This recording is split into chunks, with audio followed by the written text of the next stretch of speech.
Matt Weston left Charlotte at 6:47 in the morning. No driver, no assistant sitting in the passenger seat with a schedule and a thermos of somebody else's coffee. No calls patched through the car speakers about quarterly projections or pending acquisitions. Just him, the I-85 North ramp at the edge of the city, and 90 miles of highway unrolling in the grey November light. He had not slept. Hi, my beautiful and loyal family. Welcome back to your own family channel, Mr. Peter Stories. Before we begin, one small request. If you ever see my stories on another channel, please report them and let me know. Your support means everything to me. Watch this story until the very end. And don't forget to tell me in the comments what lesson you learned. I'll be very, very upset with you if you don't tell me what you learned from today's story. Now, let's continue. He had not slept properly in longer than he wanted to calculate, but last night had been different. Last night he had sat at the window of his penthouse on South Tryon Street and watched Charlotte glitter below him the way it always did. Indifferent, magnificent, completely unbothered by the fact that the man looking down at it had everything and felt none of it. And somewhere around 3 in the morning he had stopped pretending. He knew what he needed to do. He had known for 6 years. The drive took an hour and 34 minutes. He did not play music. He did not listen to the financial podcast his assistant had loaded onto his phone the week before. He drove the way a man drives when his mind is already somewhere else entirely. Steady hands, steady speed, the flat winter landscape of Piedmont, North Carolina, sliding past the windows like a scene from someone else's life. On the passenger seat, face down, was his phone. One photo lived on that phone that he had never deleted, never moved to a folder, never buried under other images the way a sensible man would have. It sat in his camera roll like a fact he could not argue with. Time-stamped 6 years and 4 months ago, taken on a slow Tuesday afternoon on Battleground Avenue in Greensboro, North Carolina. Chiaka Dunn. She was not looking at the camera. She never knew he took it. She was standing just outside the diner where she worked, still in her uniform, laughing at something one of the other waitresses had said. Her head was tilted back slightly. Her eyes were almost closed. The late afternoon sun was coming at her from the left, and it caught the side of her face in a way that made the photograph look like something a person would frame and put on a wall. He had taken it because he was already in love with her, and he did not yet have the words for it. He had kept it because 6 years later, he still did not have the words for what losing her had cost him. Lena's Corner Diner sat on Battleground Avenue between a tire shop and a nail supply store, the kind of place that had been in the same spot so long it had become invisible to people who drove past it every day. The sign above the door was the original one, white letters on a dark green background, slightly faded at the edges. The parking lot held 8 cars comfortably, and 12 if nobody cared about the lines. Matt pulled in at 8:23 in the morning. He sat in the car for a moment. Through the plate glass window, he could see the interior, the long counter with its fixed stools, the row of booths along the wall, the coffee station behind the counter that had been in the same position since the place opened. A waitress in a dark apron was moving between tables with a coffee pot. An older man sat at the counter with a newspaper folded to the crossword. It looked exactly the same. That was the thing about places like this. They did not renovate. They did not rebrand.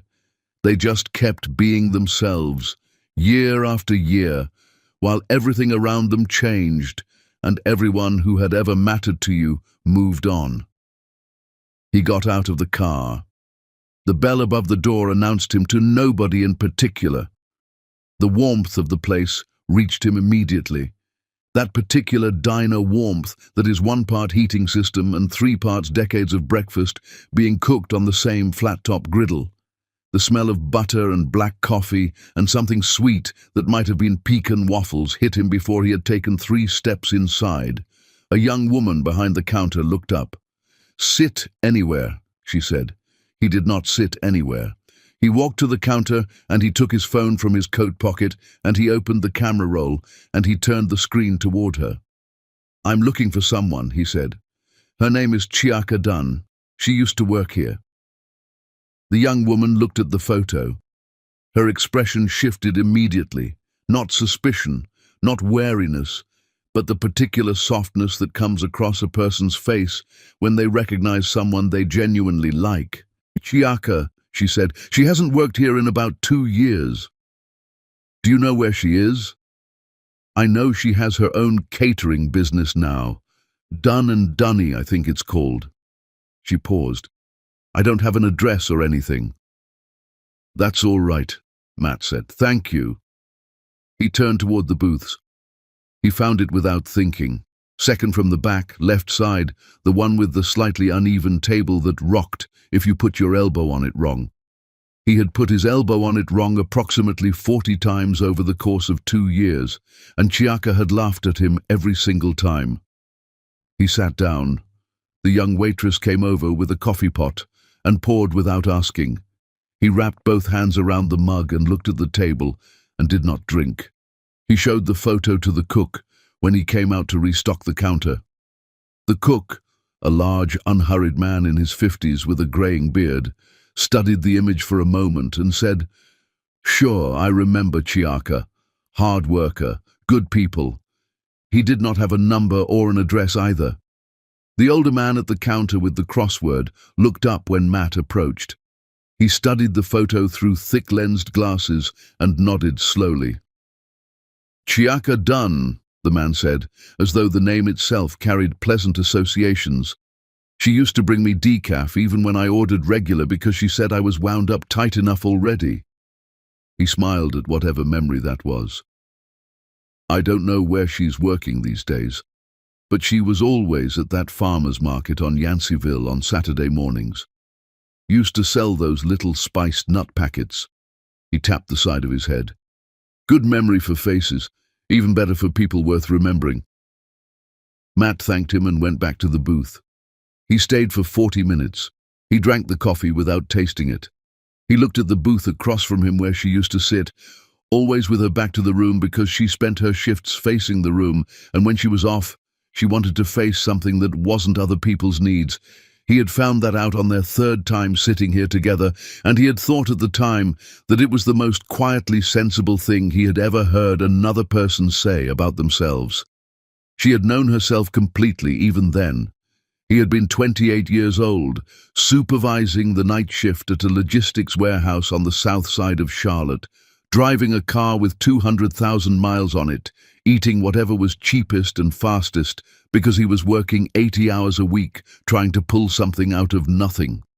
He had stopped at this diner on his way back from a delivery run because it was the first place he had seen with lights still on, and he had not eaten since noon.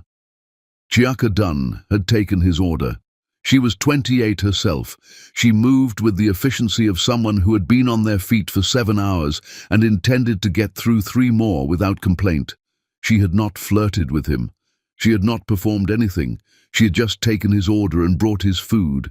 And when he made a comment about the waffles that was genuinely stupid, she had looked at him with an expression of such level-headed amusement that he had laughed before she did.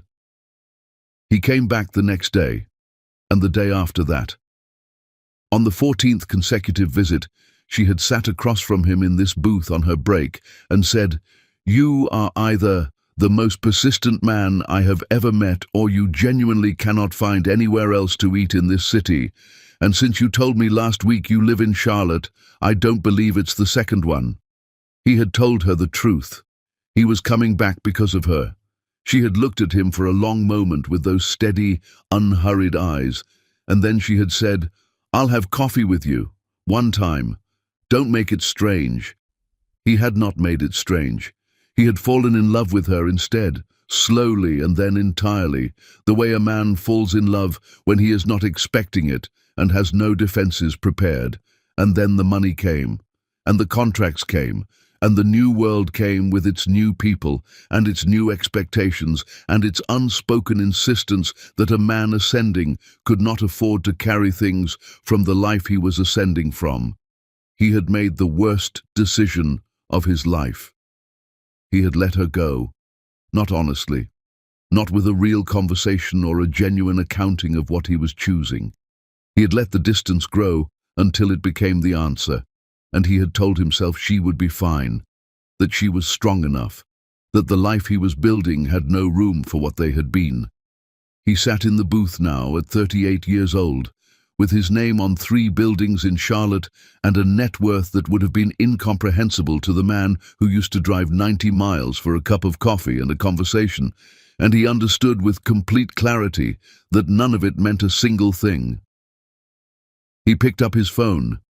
He looked at her photo. She was still laughing at something he couldn't see, tilted toward the afternoon sun, completely unaware that the man who would one day sit in her old diner, missing her terribly, had been standing 5 feet away with his phone in his hand, already certain she was the best thing that had ever happened to him. He called Curtis. "Find her," he said when Curtis picked up. "Done and Done Catering, Greensboro. I need to know where she's going to be." He set the phone down on the table. Outside on Battleground Avenue, the morning traffic moved in its ordinary way, trucks and commuters and people with somewhere to be. Inside the diner it was warm and quiet and smelled like butter and coffee and 20 years of the same good food. Matt Weston sat in the booth where it had all begun and waited for someone to tell him where to find the woman he should never have left. Chapter 2. Door to door. Curtis called back at 11:47 that same morning. He had found a tagged post on the Done and Done Catering social media page, a photograph reposted by Florida Street Baptist Church at 1403 West Florida Street, announcing a community fundraiser that Saturday. The caption read, "Catering provided by the wonderful Chiaka Dunn of Done and Done, come hungry." There was a photo of a spread that stopped Matt mid-breath. Jerk chicken arranged on a long wooden board, rice and peas in a wide ceramic dish, fried plantains in a wicker basket lined with brown paper. Everything looked like it had been made with genuine care rather than commercial efficiency. "That's this Saturday," Curtis said. 3 days. "I'm not waiting 3 days," Matt said. There was a pause on the line. Curtis had known Matt since the warehouse days. He understood when to push back and when to simply say, "All right, what do you need?" "I need to find her before Saturday." He spent the rest of Tuesday and all of Wednesday on foot in Greensboro. He was not impulsive by nature. The man who had built a logistics empire from a single trucking contract understood patience and process better than almost anyone. But this was not business. This was the one area of his life where patience had already cost him everything, and he was not interested in being strategic about it any longer. He went back to Battleground Avenue first. He walked into the tire shop next to the diner and showed Chiaka's photo to the woman behind the front desk. The woman recognized her immediately, said she used to wave at her through the window every morning, that she always parked in the same spot, that she had not seen her in a couple of years but remembered her fondly. No address, no number. He tried the nail supply store on the other side of the diner. The owner, a small, quiet man stacking inventory near the back, looked at the photo and said he remembered the face but could not place the name. He suggested Matt try the community board at the Greensboro Farmers Curb Market on Yanceyville Street. Matt drove to 501 Yanceyville Street. The market was not open on a Wednesday morning in November for its full session, but several vendors were present for a midweek market that ran in the afternoons. Matt walked the stalls with his phone in his hand, showing the photo. A woman selling sweet potato pies looked at the image and smiled with the warmth of genuine recognition. "Chiaka Dunn," the woman said. "Lord, yes. She used to have a little table right over there, end of the row. Sold the most beautiful spiced pecans you ever tasted." She shook her head with a fondness that was entirely unperformed. "She doesn't come here anymore. Got her own proper business now. I see her posts online sometimes. That girl can cook." "Do you know where she lives?" Matt asked. The woman looked at him carefully. not unkindly. The way an older woman looks at a man when she is deciding whether his intentions deserve her assistance. "Why are you looking for her?" she asked. Matt did not hesitate. "Because I should never have stopped." The woman studied him for another moment. Then she said, "I don't have her address, but she catered a dinner at the church hall on Florida Street last month. You might try there." He drove to Florida Street Baptist Church. The church secretary, a composed woman named Mrs. Aldridge, who appeared to be in her mid-60s and wore reading glasses on a beaded chain, listened to Matt's inquiry with the measured patience of someone who had heard many requests and had learned to assess them thoroughly before responding. She looked at the photo. "I know Chiaka well," she said. "She's catered for us twice now. Excellent work both times. The congregation adores her." "I'm an old friend," Matt said. "I've been trying to reach her." Mrs. Aldridge looked at him over the top of her glasses with the particular expression of a woman who has been a church secretary long enough to distinguish between an old friend and an old problem. "I can't give out personal information," she said, "but I can tell you that she's catering our fundraiser this Saturday. If you come in good faith, you'll see her then." He thanked her and walked back to his car. He sat behind the wheel on West Florida Street and looked out through the windshield at the neighborhood around him. Modest homes, mature trees losing their last leaves, a woman walking a dog along the opposite pavement, the kind of ordinary Thursday morning street that existed all over America and asked nothing dramatic of anyone who lived on it. He thought about waiting until Saturday. He thought about it for approximately 90 seconds. Then he drove to the apartment building on Westover Terrace that Curtis had found through the business registration records for Dunn & Dunn Catering. A 3-story brick building with a tidy car park and a row of potted plants along the entrance that someone clearly maintained with care. He did not go to her door. He was not that man. He understood the difference between persistence and intrusion, and he had no intention of frightening her or cornering her in her own home. He sat in the car park for a few minutes and looked at the building and thought about the fact that she had built an entire life in this city, a business, a community, a reputation that made strangers at market stalls smile when they heard her name, while he had been across the state accumulating things that meant less than he had told himself they did. He was about to start the engine when the woman in the apartment above the entrance opened her window and looked down at him with the directness of someone who had noticed a strange car parked in her lot and intended to say so. Matt lowered his window. "I'm looking for Chiaka Dunn," he said. "She lives here, I believe. I'm not here to disturb her. I'm an old friend." The woman, gray-haired, sharp-eyed, wearing a housecoat and the expression of a person who had lived long enough to require a better answer than that, said, "What kind of old friend parks in the lot and doesn't knock?" "The kind who isn't sure he deserves to," Matt said. The woman was quiet for a moment. Then she said, "She isn't home, works long days." She paused. "I'm not giving you her number, but I'll tell her someone came by." "Tell her it was Matt," he said. "She'll know." He drove back to the O. Henry Hotel on Green Valley Road and ate dinner alone in the restaurant and did not taste a single thing on the plate. In Greensboro, in a salon chair on South Elm Street, Tawanda Bryson's phone rang at 7:43 that evening. It was the woman from the apartment building on Westover Terrace, who was also Tawanda's cousin's neighbor and had Tawanda's number for reasons that had nothing to do with any of this. She told Tawanda about the man in the car park. She described him, the coat, the car, the way he had looked at the building. She mentioned the name he had left. Tawanda sat very still in her salon chair for 3 full seconds. Then she said, "Thank you," and hung up and immediately dialed Chiaka.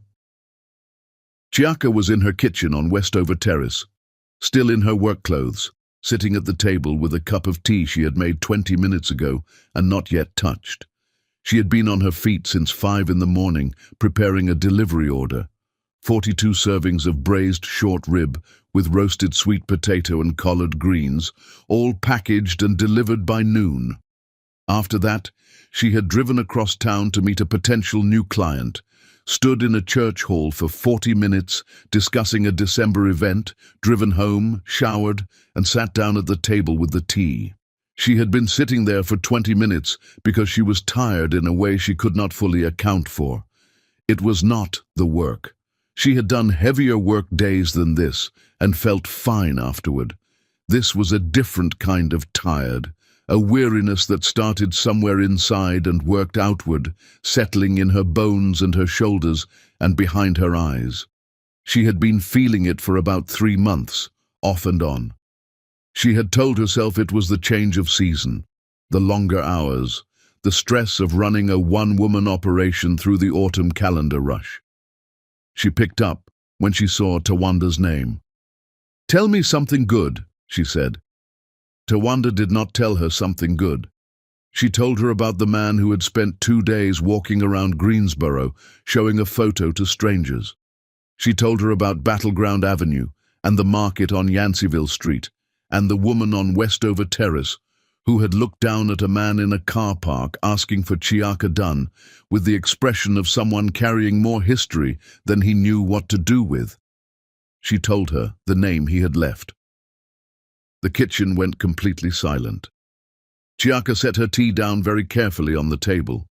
She looked at the wall across from her. The clock above the stove read 8:04. Outside the window, the November evening was dark and still and completely ordinary.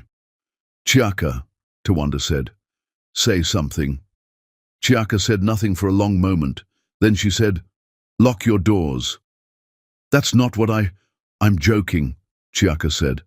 But her voice was not entirely steady, and Tawanda heard it, and neither of them mentioned it. "I'm fine. He doesn't know where I live." "He was in your car park, baby." Another silence. "I'm fine," Chiaka said again. "I'll call you tomorrow." She hung up and sat alone in her kitchen with the cold tea and the ticking clock and the name sitting in the middle of the quiet like something she had not given permission to enter. Matt Weston.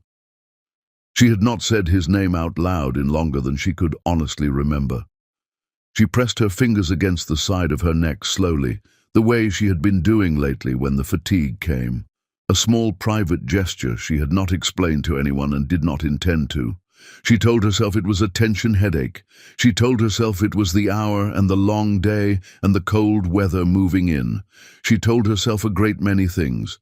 She picked up the tea, found it too cold to drink, and went to bed with the specific discipline of a woman who had learned to manage her own interior weather without burdening anyone else with the forecast. Across the city, in a fourth-floor room at the O. Henry Hotel, Matt Weston sat on the edge of the bed with his phone in his hand and her photo on the screen. He was not giving up. He had given up once. He understood now, in a way that no amount of money or success or accumulated achievement had been able to teach him, that the single most expensive thing he had ever done in his life was let Chiaka Dunn go without a fight. He was not making that mistake again. Chapter 3. He finds her. Curtis sent the message at 9:14 on Saturday morning. It was a screenshot of the Florida Street Baptist Church fundraiser post, the same one he had found earlier in the week. Below it, Curtis had typed 4 words: "Today starts at noon." Matt was already dressed.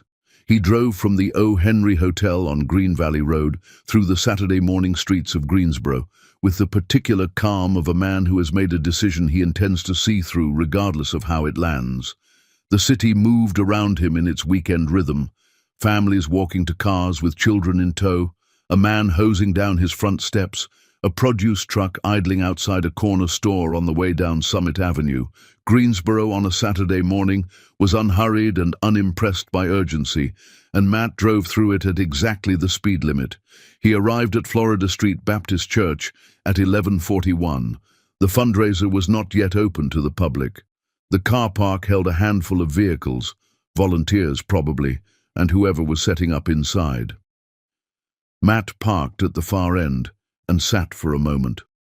Through the side entrance of the church hall, he could see the double doors propped open and the faint movement of people carrying things. He could smell food from where he sat with the car window cracked. Something warm and deeply seasoned that reached him on the November air and made the back of his throat ache with a recognition he had not expected. He got out of the car. He did not go through the main entrance. He walked around the side of the building to where the double doors stood open, and he stopped in the doorway and looked in. The hall was long and simply furnished. Folding tables arranged in rows, chairs stacked along one wall waiting to be distributed. Paper tablecloths in the church's colors being smoothed flat by two teenage volunteers who were doing the job with the distracted efficiency of young people fulfilling an obligation. At the far end of the hall, near a serving counter that had been set with warming trays and stacked plates, a woman was directing the arrangement of the food with the focused authority of someone who had done this many times and knew exactly how she wanted it done. Chiaka done. Matt stood in the doorway and did not move. She was wearing dark trousers and a white chef's jacket with her business name stitched on the breast pocket in small, neat letters.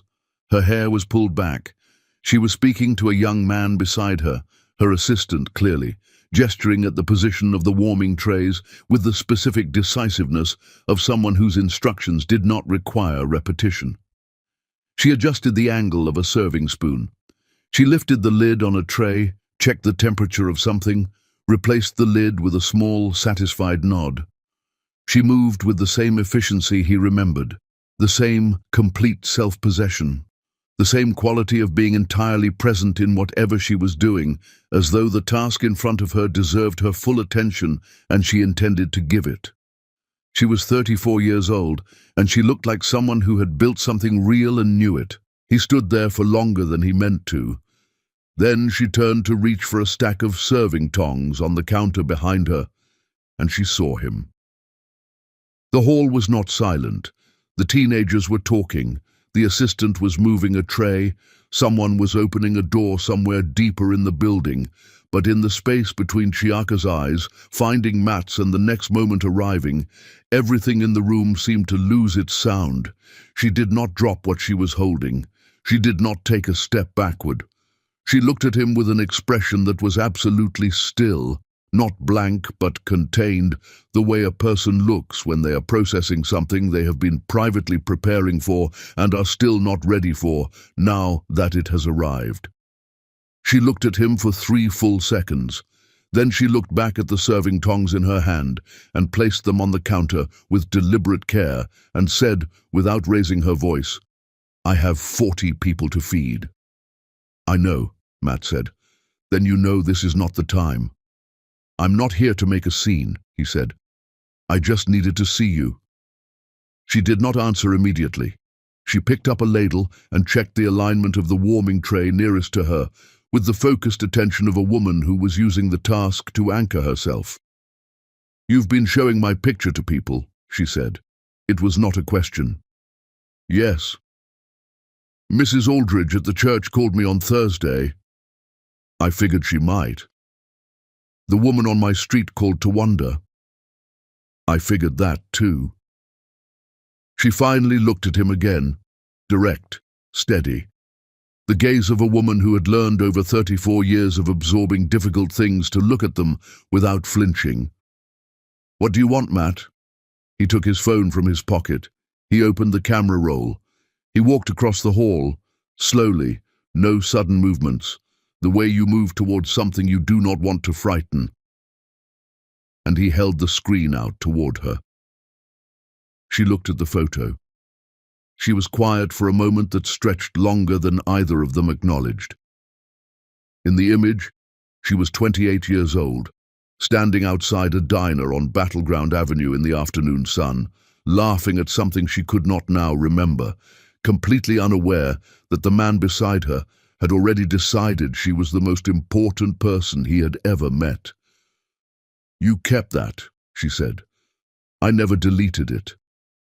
She handed the phone back to him without touching his hand. A precise transaction. She was very careful about the distance. "I have a fundraiser to run," she said. I know. I'll go. Good. He did not move immediately. He stood there with the phone in his hand and looked at her the way a man looks at something he has been missing for so long that the reality of it standing in front of him has not yet finished arriving. You look well, he said. You look like yourself. Something moved briefly across her face, too quick to name, too genuine to be performed. It was gone before he could be certain he had seen it. Go, Matt, she said quietly. He went. He walked back through the double doors and out into the November air and around the side of the building to the car park. He got into the car and sat with his hands on the wheel. Inside the hall, Chiaka stood at the serving counter and did not move for a moment. Her assistant appeared beside her. You all right, Miss Dunn? Fine, she said. She picked up the ladle. Her hands were steady. She had always had steady hands. Bring the rice out from the back. We open in 15 minutes. The young man went to the back room. Chiaka stood alone at the counter and looked at the food arranged in front of her. The careful rows of dishes she had been preparing since 4:30 that morning. The work she had built from nothing through sheer force of discipline and refusal to stop. And she breathed slowly. Her right hand moved to the side of her neck for a moment. That gesture again, private and brief. She let her hand fall before her assistant returned. She was tired. She had been tired for months. She told herself it was the early start, the cold, the unexpected ambush of a face she had spent 6 years filing carefully into the past. She told herself all of it was fine. In the car park, Matt sat without starting the engine for a long time. He thought about the way she had looked at the photograph, the stillness that had come over her face, the precision with which she had handed his phone back without allowing her fingers to meet his. She was not indifferent. A genuinely indifferent person does not maintain that kind of careful distance. Distance like that requires effort. Distance like that means there is something being kept on the other side of it. He started the engine. He pulled out of the car park onto West Florida Street and pointed the car toward Green Valley Road. He was not leaving Greensboro. He had come here with one clear understanding of what he owed this situation, and 3 minutes in a church hall had not changed it. If anything, it had sharpened it. The way seeing a thing you have been trying to remember with perfect accuracy sharpens everything the moment the real version is standing in front of you. She was exactly who she had always been, and he had been a fool of the most thorough and irreversible kind. He picked up his phone at the next red light and called Curtis. I found her, he said. And, Curtis said. Matt was quiet for a moment.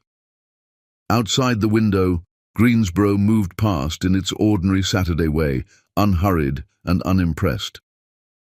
She told me to go, he said. Did you?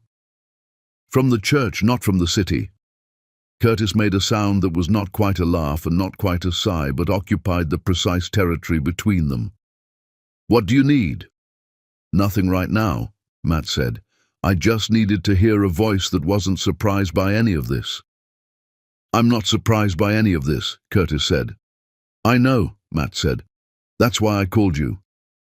He drove back to the hotel in the thin November light, with Chiaka's face still occupying the part of his mind where his most important things lived, and he sat in the lobby of the O. Henry with a coffee he did not order for the purpose of drinking, and he made himself be still.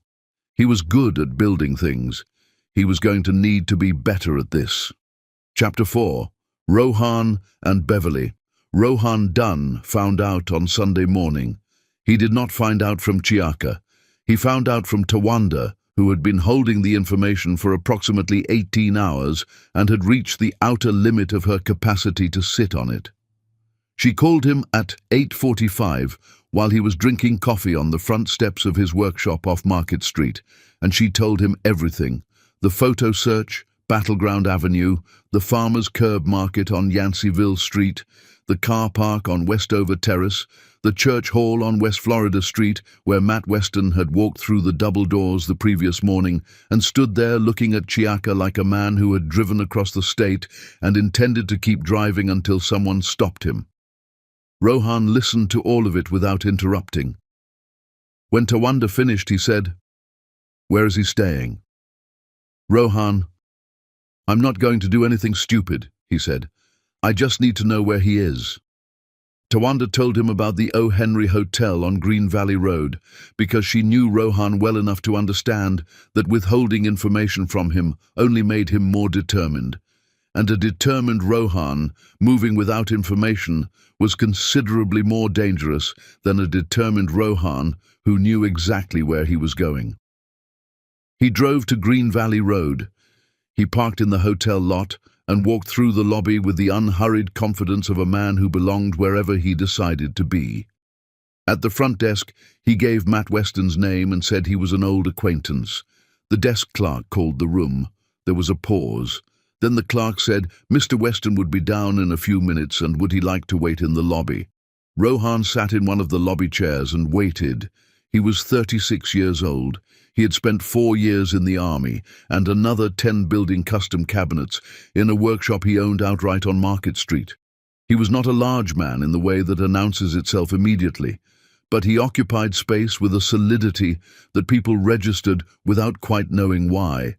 He had his mother's patience and his father's jaw, and a memory for relevant facts that had served him well in both the military and in business. The relevant fact he was sitting with now was this. He had been 24 years old when Matt Weston left his sister, and he had watched Chiaka eat 1 meal a day for 6 weeks, not because she was dieting, but because getting off the couch required more energy than she had. He had watched her go back to double shifts at the diner 2 months after the breakup with the specific determination of a person who has decided that work is the only thing that cannot disappoint you. He had watched her build Done and Done from a folding table in her apartment kitchen, with a discipline so fierce it sometimes looked from the outside like it was holding something back rather than pushing something forward. He had watched all of it, and he had never entirely stopped being angry about the reason for it. Matt came through the lobby at 9:23. He was dressed simply, dark trousers, a grey pullover, no tie, no performance of wealth. He looked like he had slept poorly. He saw Rohan stand, and he stopped walking for just a moment. And in that moment, something passed across his face that was not fear exactly, but was close to the honest cousin of it. He walked over anyway. "Rohan," he said. "Matt," Rohan said. They did not shake hands. Rohan gestured at the pair of chairs near the window, and they both sat down. Rohan looked at him for a long moment without speaking. Matt did not fill the silence. He sat with it the way a man sits when he knows he does not have the right to determine the pace of the conversation. "I'm going to tell you some things," Rohan said, "and I need you to hear all of them before you say anything." "All right," Matt said. Rohan told him.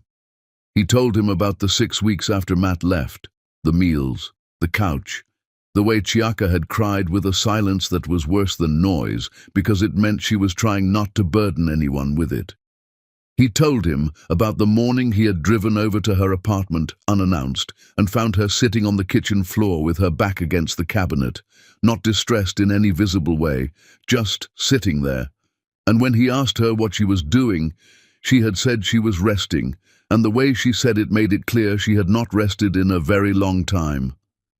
He told him about the diner, the double shifts, the way she had rebuilt herself with a thoroughness that looked from the outside like strength and was strength genuinely, but was also the specific kind of strength that comes from having nothing left to lose. He told him about Done and Done, how she had started it on a second-hand folding table with equipment she bought in stages because she could not afford it all at once. How she had catered her first event for free just to get the photograph for the website. How she had driven across Greensboro in a car with a heating system that only worked on one side through 2 consecutive winters because she was putting every dollar back into the business. He told him all of it. Matt sat through every word without moving. He did not look away. He did not offer explanations or context or the kind of gentle self-defense that people reach for when they are being handed an accurate account of their own failure. He sat with his hands loosely joined in his lap, and he listened with the full attention of a man receiving something he had earned and knew it. When Rohan finished, there was a long quiet. "You're right about all of it," Matt said. Rohan had been prepared for deflection. He had been prepared for the particular eloquence of a wealthy man reframing his history. He had not been prepared for that. "Every single thing you just said is accurate," Matt continued. "I don't have a version of events that makes what I did defensible. I made a choice. It was the wrong choice. And the fact that I've spent 6 years being successful at everything else doesn't come anywhere close to addressing what it cost her." Rohan was quiet for a moment. "Then why are you here?" he said. "Because I love her," Matt said. "I have loved her since I was 28 years old eating bad waffles at a diner on Battleground Avenue, and I have not stopped for a single day in between. And I understand that is not sufficient reason for her to give me anything. But I'm not capable of pretending otherwise anymore." The lobby of the O. Henry moved quietly around them. A couple checked out at the front desk. A member of staff replaced the flowers in the arrangement near the entrance. Sunday morning at the hotel proceeded with its calm indifference to the weight of what was being said in the chairs by the window. Rohan looked at his hands for a moment. Then he said, "She doesn't look right." Matt went very still. "What do you mean?" he said. "I don't know exactly," Rohan said. "She's tired, more than she should be. She's thinner than she was 6 months ago, and she keeps saying it's the workload." He paused. "Chiaka has always worked hard. I know what her tired looks like. This is something different." He said it flatly, without drama, the way a person states a thing they have been observing carefully and have not yet found an explanation for. "Has she seen a doctor?" Matt said. "She says yes. She says everything is fine." He paused again. "She says a lot of things are fine." Matt did not respond to that immediately. He sat with it. There was something in the way Rohan had described it, the particular quality of unease in a careful man's voice, that landed in Matt's chest with a weight he could not quite name yet. "I need you to understand something," Rohan said finally. "If you are here for any reason other than the right one, if this is about guilt or nostalgia or some midlife reckoning you're having about the choices you made, then the kindest thing you can do is get back on I-85 and let her alone, because she has built something real here, and she does not have the energy right now to absorb something that isn't serious." "It's serious," Matt said. Rohan looked at him for a long time. Then he stood up. He did not offer his hand, and he did not smile, and he did not give Matt anything that could be mistaken for a blessing. But he also did not tell him to leave Greensboro. He straightened his jacket, and he looked at Matt one more time, and he said, "She has a phone. Use it. Don't corner her again."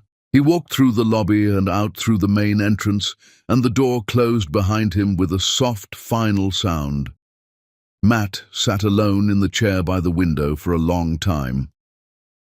Outside on Green Valley Road, the Sunday morning traffic passed in its easy weekend way.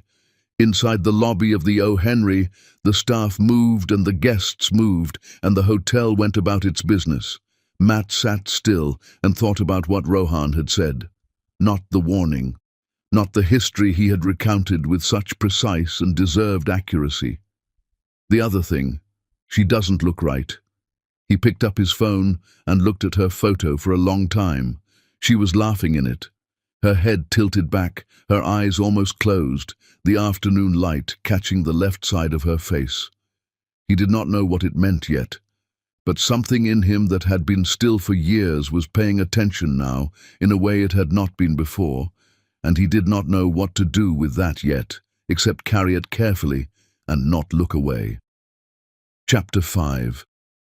Tawanda tells the truth. Tawanda, Bryson's message came through at 10:40 on Monday night. It was 3 words. Come see me. Matt stared at the screen for a moment. He had not given Tawanda his number. He had not spoken to her directly at any point since arriving in Greensboro. He typed back, "How did you get this number?" Her reply was immediate. "I have my ways. 7:30 tomorrow morning. La Fachel on South Elm. Come before I open." He was there at 7:22. La Fachel Hair and Nail Salon sat on South Elm Street in the heart of downtown Greensboro, a stretch of the city that had been pulling itself back to life for years. Old storefronts painted in deep colors, breweries and coffee shops, and small creative businesses occupying buildings that had been through several lives already. The salon's front window was dark when Matt arrived, but the door was unlocked, and Tawanda was inside setting up for the day, moving between stations with the brisk ownership of a woman entirely comfortable in her own space. She was 35, medium height, natural hair pinned up, wearing a salon apron over a burgundy turtleneck. She had the kind of face that communicated everything it intended to, and nothing it did not.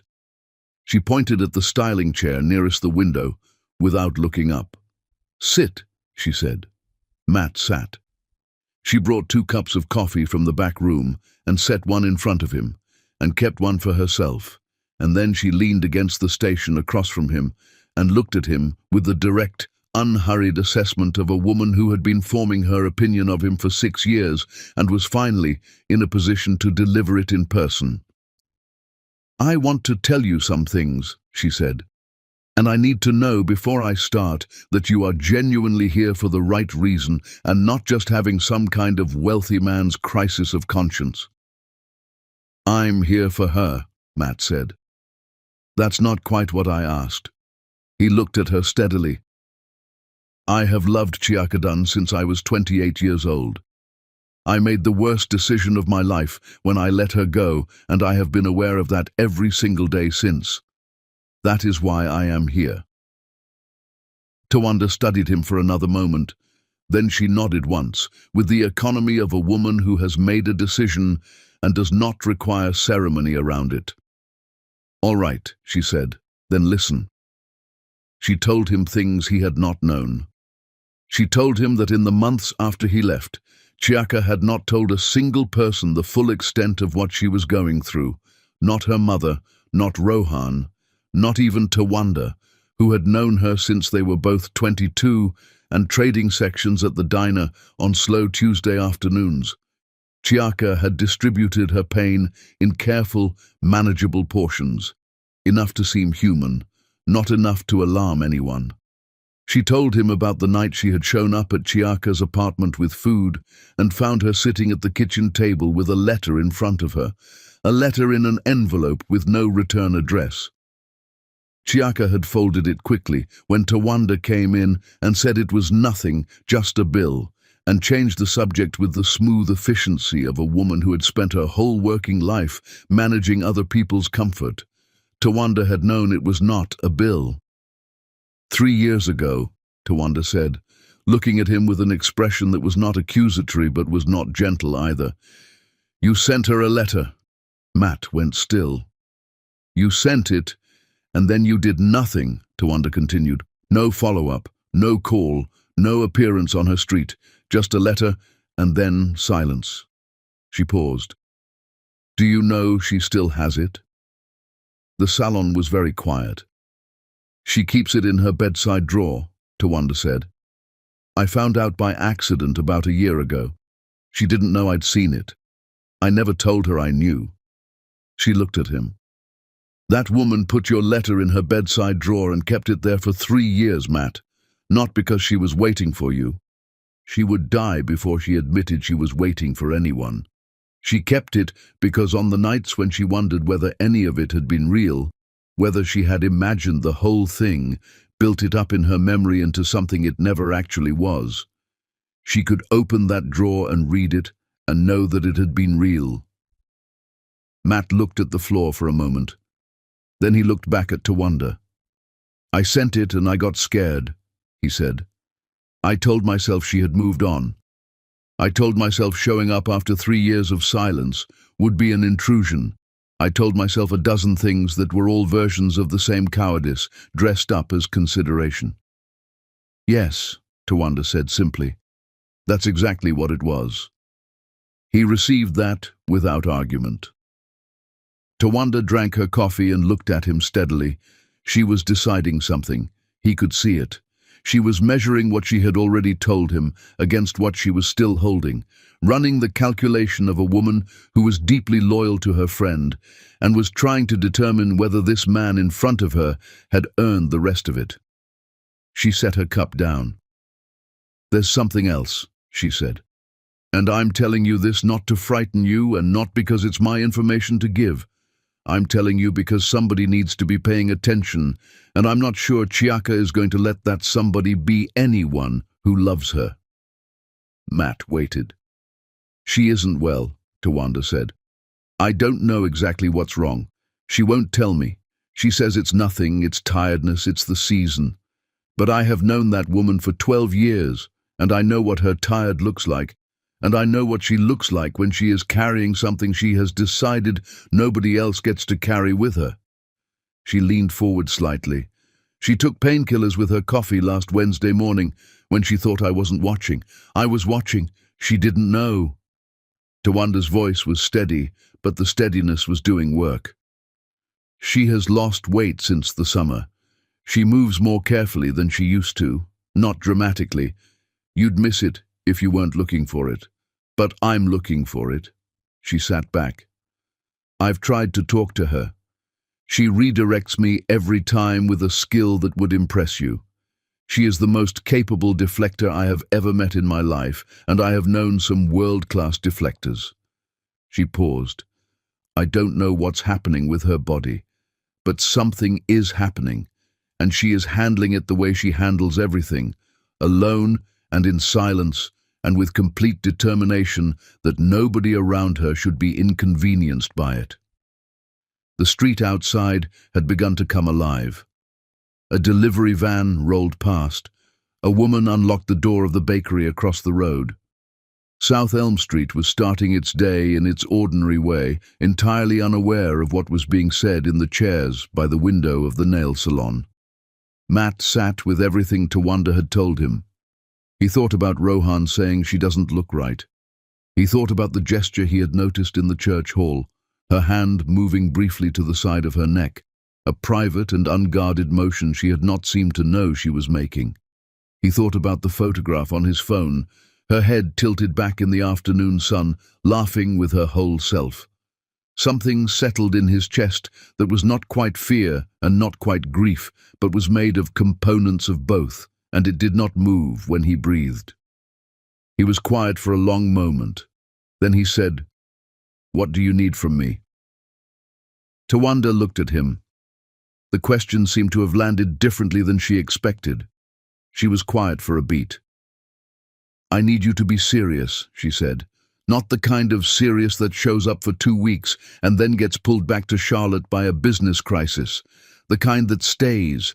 The kind that understands this woman has been let down by someone she loved once already and will not survive being let down in that particular way again." "I understand that," he said. "Do you?" "Yes," he said. "Completely." She looked at him for a long time. Outside, the morning had fully arrived on South Elm Street. The salon would open in 40 minutes. Tawanda had a full day ahead of her, and a conversation she had been carrying for longer than today to set down. She stood and picked up the coffee cups. "Use the letter," she said from the doorway of the back room. She kept it because the words in it were true. Go find some more true words and use them. Matt sat alone in the styling chair for a moment after she went to the back.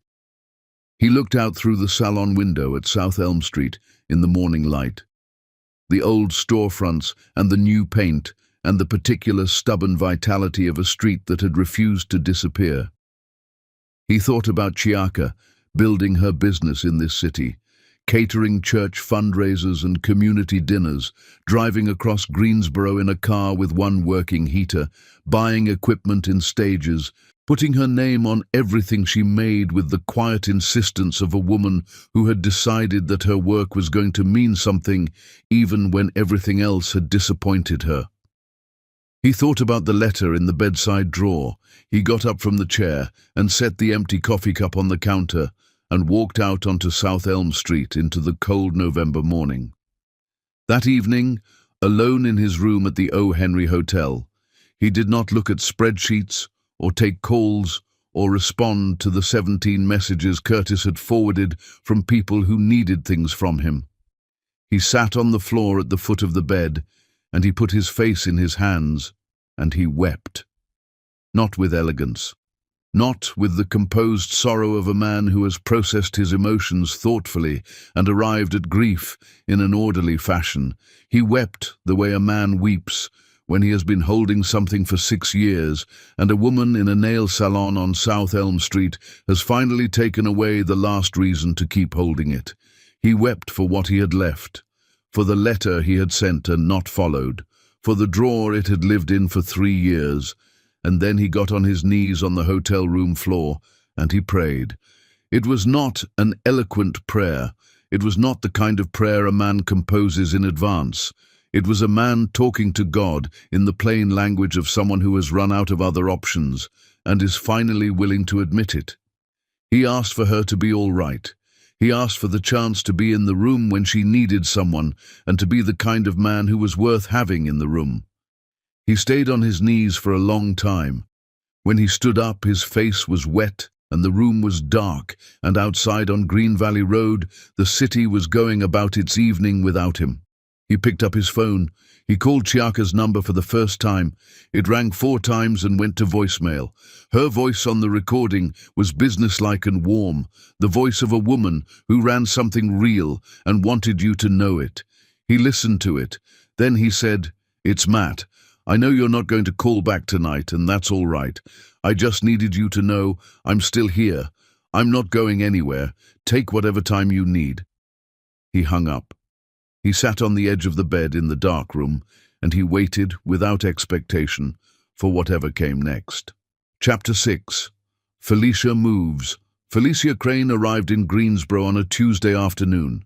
She did not announce herself. She did not call Matt or send a message or give any indication that she was coming. She simply appeared, the way Felicia always appeared in situations she had decided required her personal attention, booked into a suite at the O. Henry Hotel on Green Valley Road, 2 floors above the room Matt was staying in, with a carry-on bag and a schedule she had already constructed before her flight touched down at Piedmont Triad International Airport. Her assistant had been thorough. Felicia's assistants were always thorough because Felicia did not retain assistants who were not. She knew Matt had been in Greensboro for over a week. She knew about the diner on Battleground Avenue and the market on Yanceyville Street and the church hall on West Florida Street. She knew the name Chiaka Dunn, and she had looked at the catering business website with the careful attention of a woman assessing a situation rather than a competitor, though the line between those two things, in Felicia's world, had always been somewhat indistinct. She knew enough. She unpacked in the suite, showered, changed into something that communicated wealth without announcing it, and made 3 phone calls. The first was to Raymond Collier, one of Matt's oldest business partners, a commercial property developer out of Raleigh, who had known Matt since the early contract days, and whose opinion Matt still valued in the way that men value the opinions of people who knew them before they had anything worth valuing. The second was to a man named Gordon Fitch, who sat on the board of one of Matt's primary logistics subsidiaries, and who had been mildly uneasy about the lack of communication from Matt over the past 10 days. The third was to the manager of the Green Valley Grill downstairs, where she booked a table for 4 for Wednesday evening.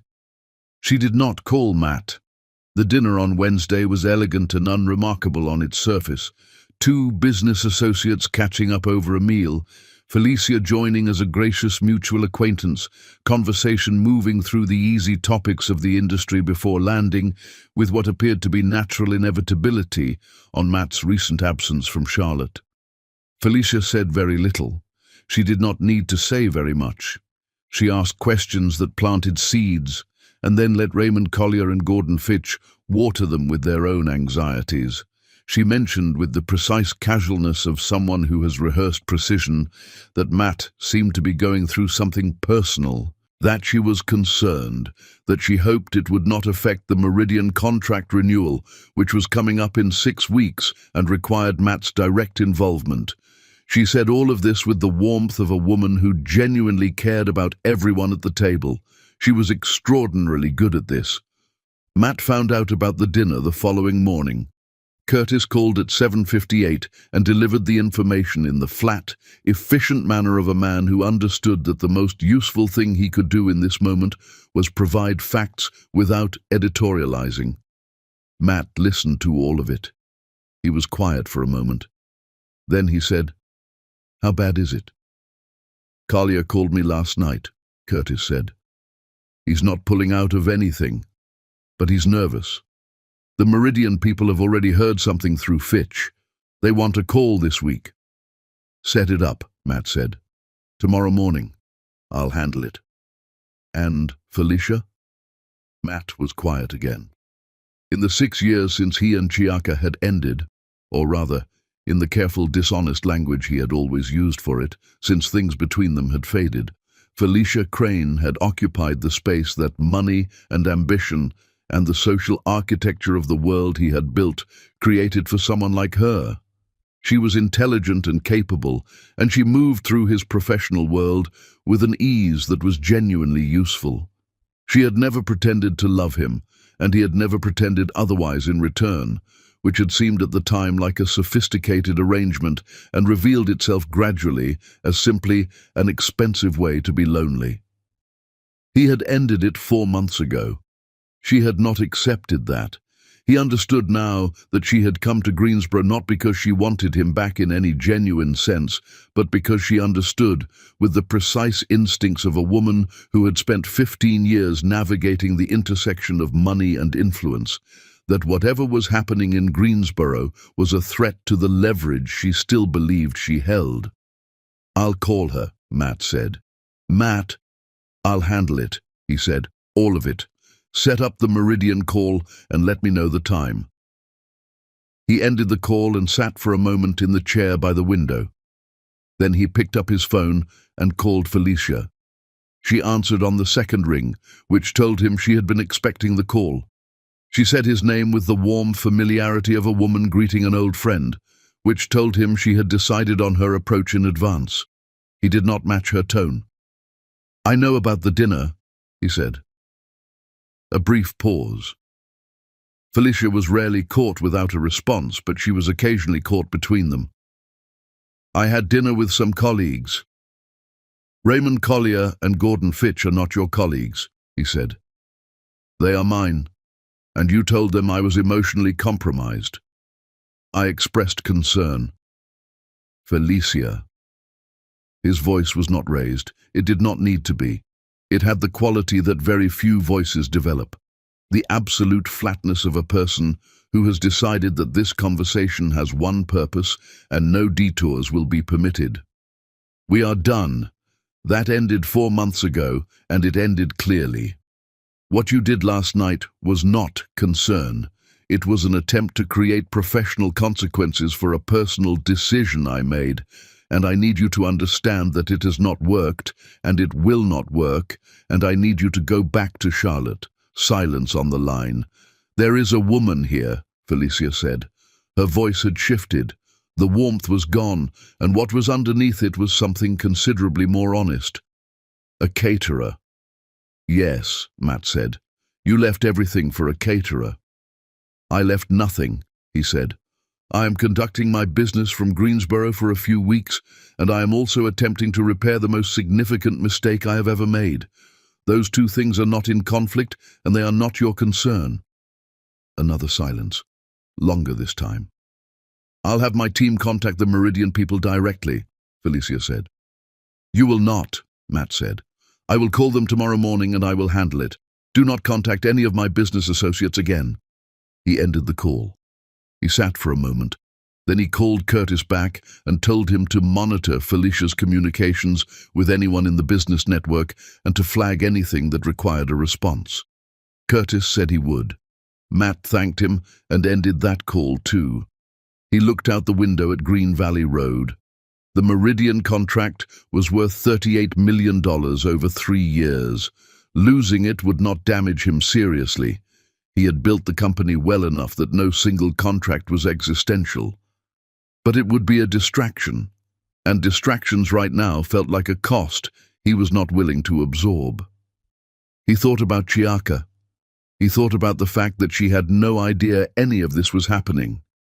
That while she was in her apartment on Westover Terrace, preparing food and running her business and carrying whatever she was carrying alone in her body, in the quiet way she carried everything, a woman she had never met had flown into her city and sat at a dinner table and tried to dismantle something that had not even fully been built yet. He picked up his phone and he called Chiaka. She answered this time. "Matt," she said. Her voice was careful, neither warm nor cold. "I just wanted to hear your voice," he said. "I'm not calling to push anything. I'm not going to show up anywhere uninvited. I just wanted to call." A pause. "You called last night too," she said. "I did. I heard the voicemail. I figured." Another pause. He heard the ambient sound of her kitchen, the faint percussion of cookware, the low hum of something on the stove. She was working. She was always working. "Are you eating?" she said. The question surprised him. It was such a Chiaka question, the instinctive caretaking reflex of a woman who expressed concern through the most practical available channel. "I ate at the hotel," he said. "The Green Valley Grill?" "Yes." "Their sea base is good," she said. Then she was quiet for a moment, as though she had surprised herself by offering that. "I catered an event there once, about a year ago. Did they treat you well?" "They did," she said, and then, almost despite herself, "It was a good night." He did not push the conversation further. He understood instinctively that this small, ordinary exchange, the sea bass, the good night, the faint thawing of a carefully maintained temperature, was more significant than anything dramatic he could have orchestrated, and that the worst thing he could do was reach for it too eagerly and watch it close again.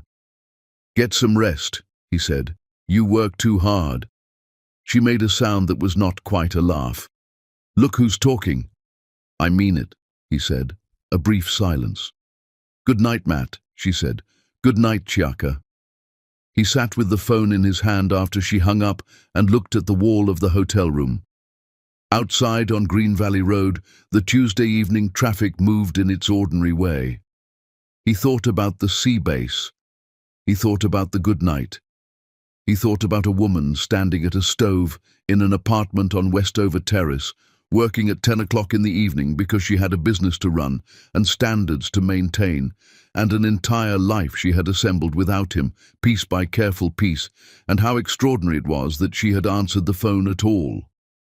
Meanwhile, across the city, in her kitchen on Westover Terrace, Chiaka set her phone face down on the counter and stood very still for a moment.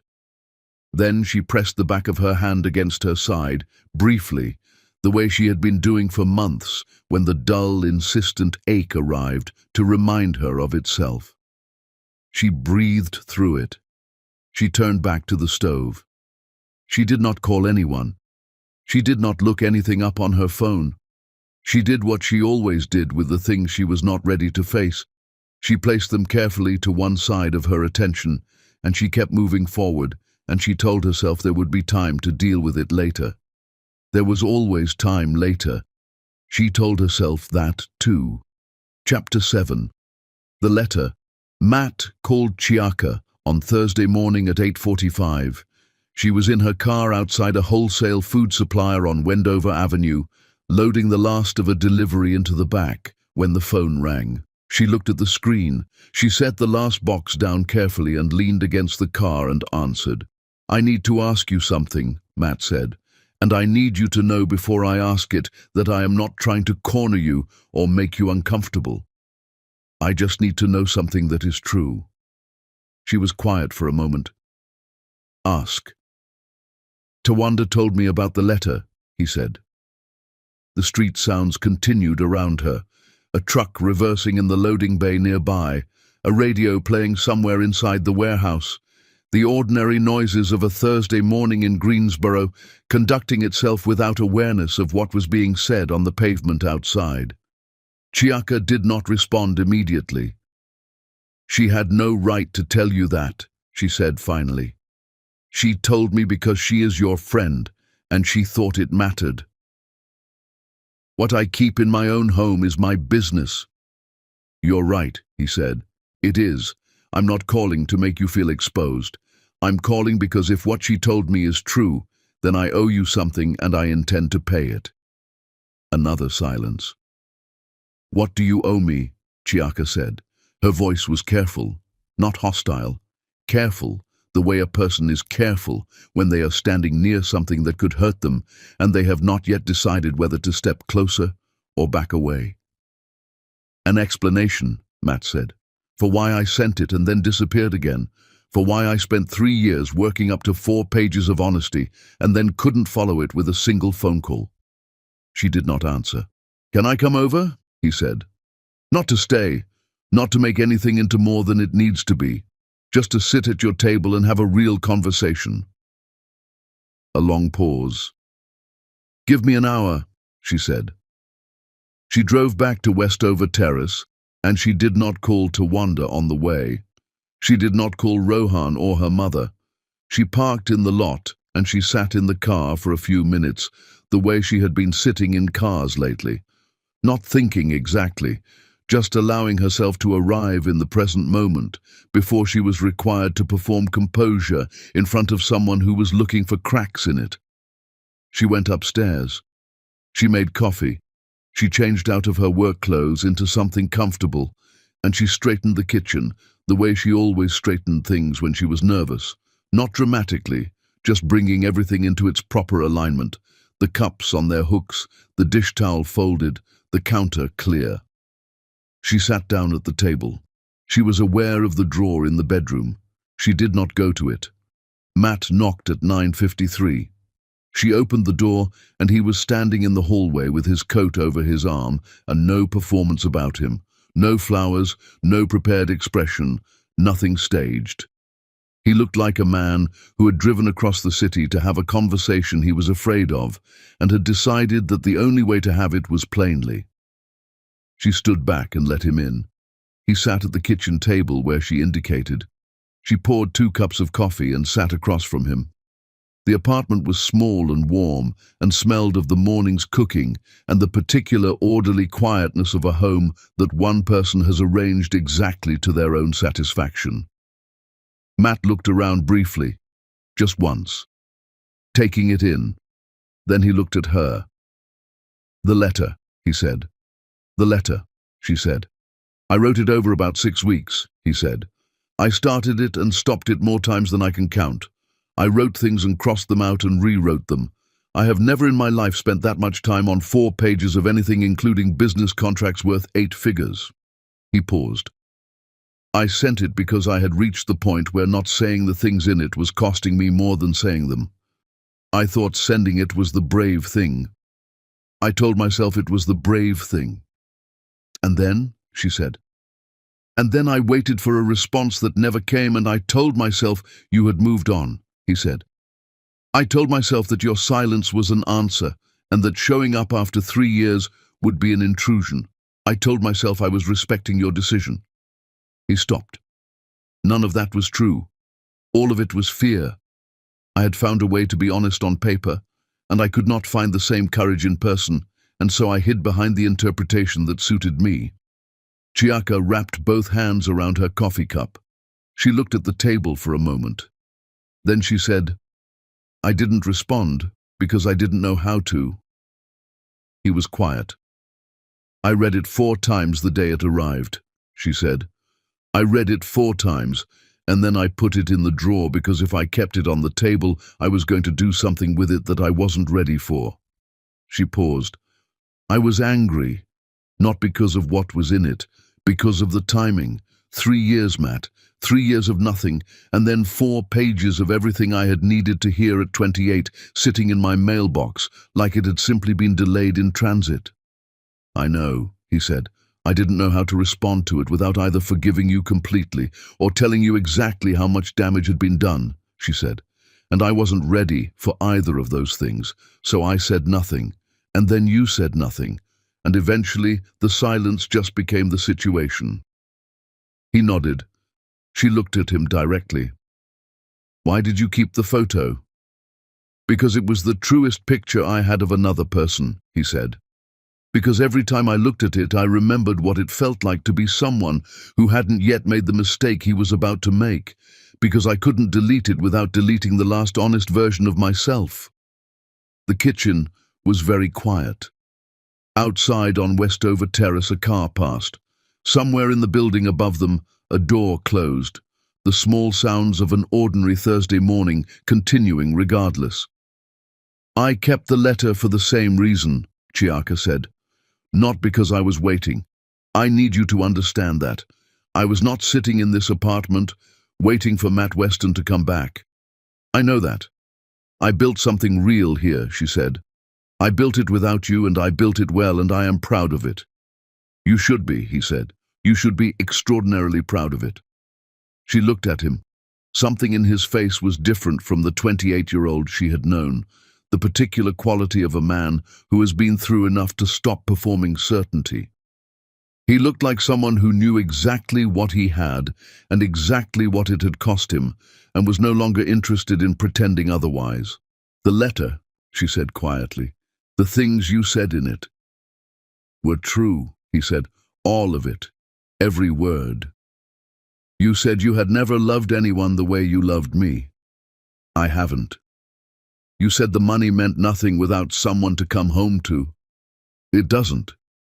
You said you had made the worst mistake of your life. I had, he said. I have. I am sitting here in your kitchen 6 years later because that has not changed. Chiaka set her cup down. She stood up, and she went to the bedroom, and she came back with an envelope that had been opened carefully along the top, the kind of opening that preserves the envelope because the person opening it intended to keep the whole thing. She set it on the table between them. She did not take the letter out. She just set the envelope there. I kept it, she said, because on the nights when I wondered if I had invented the whole thing, built something in my memory that was bigger and more real than it ever actually was, I could open that drawer and know that I hadn't, that it had been real, that what I felt had been felt on both sides. She looked at him. That was all I needed it for. Matt looked at the envelope on the table. He did not touch it. I am not going to ask you to forgive me tonight, he said. And I am not going to ask you to trust me because I understand that trust is not a thing you ask for. It's a thing you demonstrate over time, and I have not yet had the time to demonstrate it. He paused. But I need you to know that I am not going anywhere. I am not going to send something honest and then disappear again. I am done disappearing. Chiaka looked at him for a long time. The kitchen held them both in its warm quiet. The coffee was going cold. The envelope sat on the table between them, like a small monument to the distance they had both been carrying. Then she did something he was not expecting. She reached across the table and she pushed the envelope toward him. Take it, she said. He looked up. Take it, she said again. I don't need it anymore. He understood what she meant. Not forgiveness yet, not trust yet, but something, some small, precise act of release. She was setting down a thing she had been carrying, and she was choosing to set it down in his direction, and that was more than he had any right to expect, and he received it with everything he had. He picked up the envelope. He held it carefully. He did not speak for a moment, because there was nothing he could say that would be worth the weight of what she had just done, and he was wise enough to understand that. "Thank you," he said finally. She nodded once, stood up, collected the cups. "I have a delivery at 2 o'clock, she said. He stood and put on his coat. At the door, he turned. She was standing in the kitchen doorway with the cups in her hands, and she looked tired, the bone-deep tiredness he had been noticing, the kind that did not belong entirely to a long working day. He almost asked. He saw her register that he was about to ask, and he saw something in her face close slightly, not with hostility, but with the reflexive privacy of a woman who had been managing her own interior landscape alone for a very long time. He let it go. For now. "I'll call you tonight," he said. She looked at him for a moment. Then she said, "All right." He went out into the hallway, and the door closed behind him, and he stood there for a moment in the quiet of the corridor, with a 6-year-old letter in his hand, and the full weight of everything it represented, and he breathed slowly. Then he went downstairs, and out into the November air, and he sat in his car, and he looked at the envelope for a long time. He was not going to open it. He did not need to read it. He knew what was in it. He had written every word of it from the truest place he had ever accessed in himself, and the truest place in him had not changed. He put the envelope carefully in the inside pocket of his coat, close to his chest, and he started the engine. He had a Meridian conference call in 40 minutes, and a woman with a 2 o'clock delivery, and a city that was slowly becoming the most important place he had ever been. And he drove out of the Westover Terrace car park into the Greensboro afternoon with the specific feeling of a man who has been given something fragile and is determined this time not to drop it. Chapter 8. Douglas. Senator Douglas Weston arrived in Greensboro on a Friday morning. He did not tell Matt he was coming. He did not call ahead, did not send a message through his office, did not extend the courtesy of warning that he intended to insert himself into a situation he had been monitoring from Raleigh with the careful attention of a man who understood that his brother's personal life had a way of becoming his professional problem. He found out about Chiaka Dunn the same way powerful men in Douglas's circle found out about most things, through the peripheral vision of people who owed him information. A mutual acquaintance of Raymond Collier's had mentioned Greensboro. Felicia Crane had made a phone call to someone who had made a phone call to someone who eventually reached Douglas's chief of staff. The picture assembled itself across a week of fragments, and Douglas had sat with it long enough to decide that it required his personal attention. He drove himself. That was deliberate. No state vehicle, no aide in the passenger seat. This was not official business. He found Chiaka at the Greensboro Farmers Curb Market on Yanceyville Street at 9:40 on a Saturday morning. He had done his research. He knew she occasionally set up a small promotional table there for Dunn and Dunn, sample dishes, business cards, the kind of quiet community presence that built a local reputation one conversation at a time. She was there that morning at a folding table near the end of the row with 2 warming dishes and a small printed sign, speaking with an elderly woman who was eating something from a small tasting cup with the focused appreciation of a person who took food seriously. Douglas waited until the woman moved on. Then he approached. He was 61 years old, silver-haired, well-dressed in the particular way of men who have spent decades understanding that appearance is a form of argument. He had his brother's height and none of his brother's tendency toward honesty. "Ms. Dunn," he said. Chiaka looked up. She did not know who he was. That was clear from her expression. Polite, open, the professional warmth of a woman at her own table, ready to talk about her food. "I'm Douglas Weston," he said. "Matt's brother." The warmth did not disappear entirely, but it recalibrated. She straightened slightly. "Senator Weston," she said. "I'd prefer Douglas today if you don't mind," he said. "I'm not here in any official capacity. I'm here as Matt's older brother." "All right," she said. "What can I do for you?" He looked at the food on her table. He asked what it was. She told him, braised oxtail with butter beans and a side of fried cornbread, a sample menu item for a December event she was pitching. He nodded as though he were genuinely interested, which he was not. And then he said what he had come to say. He said it carefully. He was a careful man. He had spent 30 years in politics developing the ability to deliver unwelcome information in a register that sounded like concern. He told her that Matt was at a critical juncture in his business, that the Meridian contract renewal was pending and required his full attention, that there were board members who were already unsettled by his extended absence from Charlotte. He told her that the scrutiny that came with Matt's profile, the press interest, the business press in particular, had a way of affecting the people in his orbit in ways they did not always anticipate. He said the word narrative twice. He said the phrase, people in his circle once. He did not raise his voice. He did not threaten. He was far too practiced for anything that could be characterized as a threat.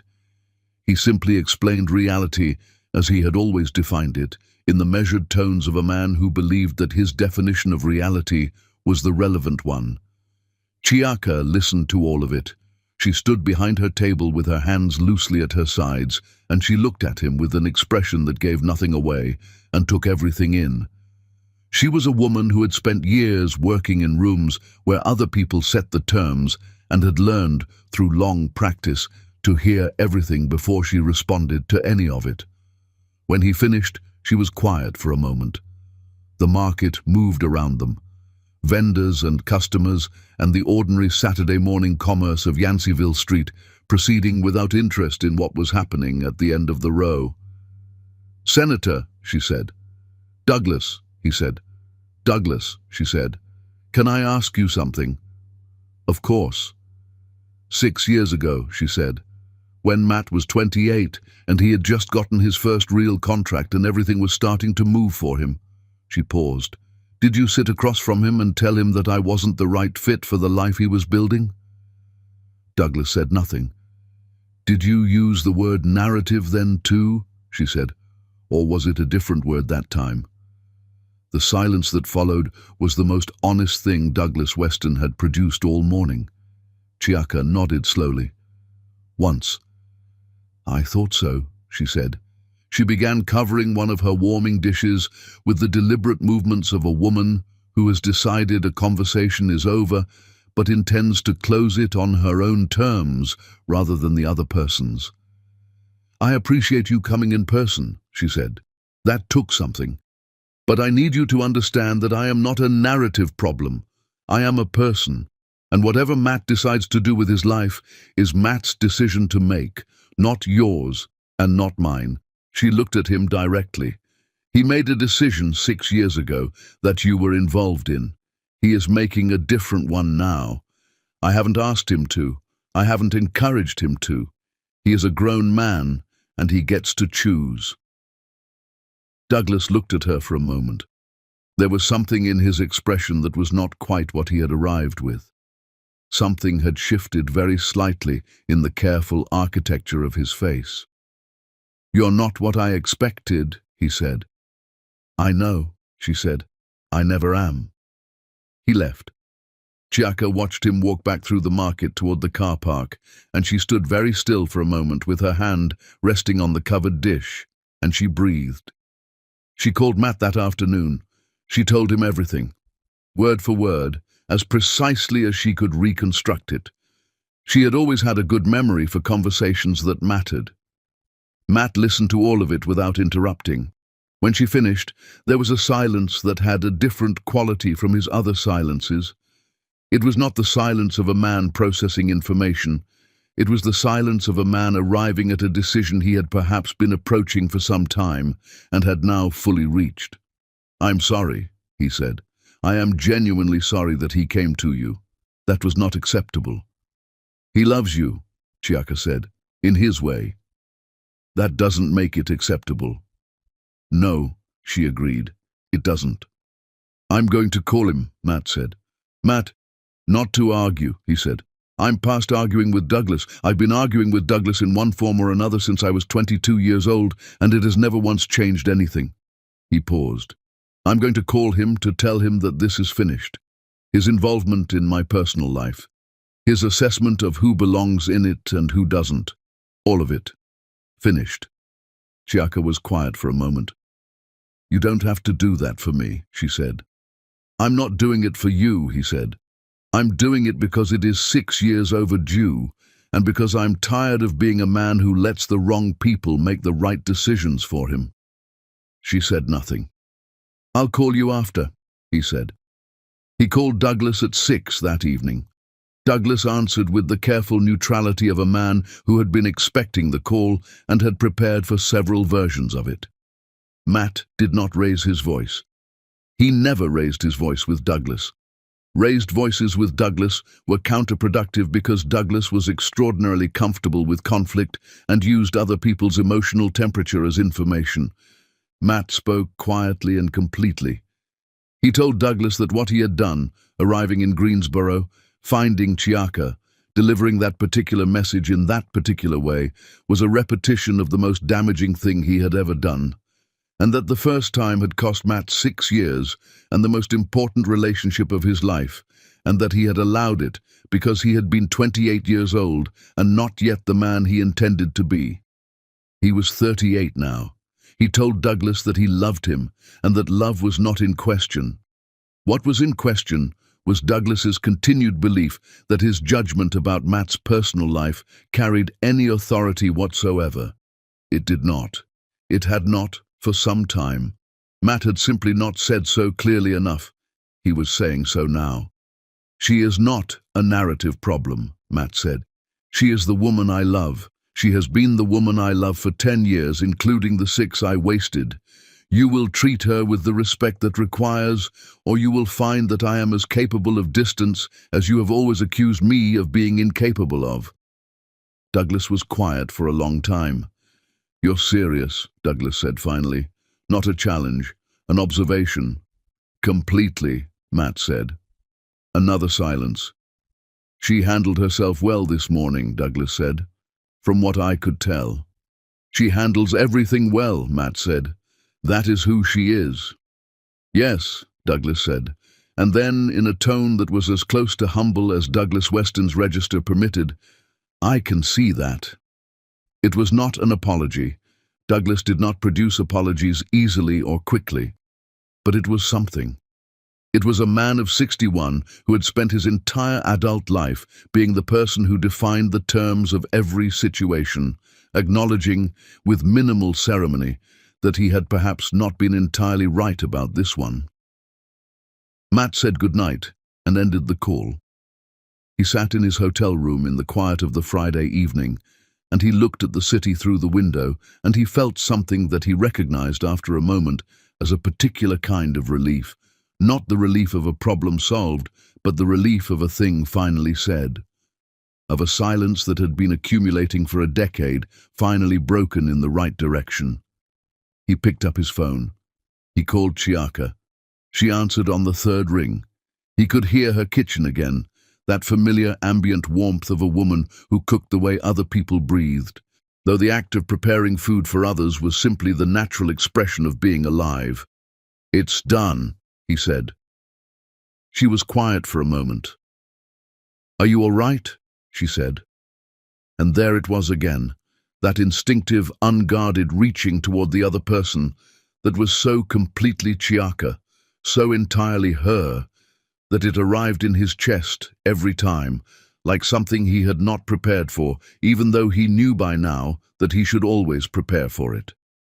I'm better than I've been in a long time, he said. She made a small sound. Not quite agreement, not quite dismissal.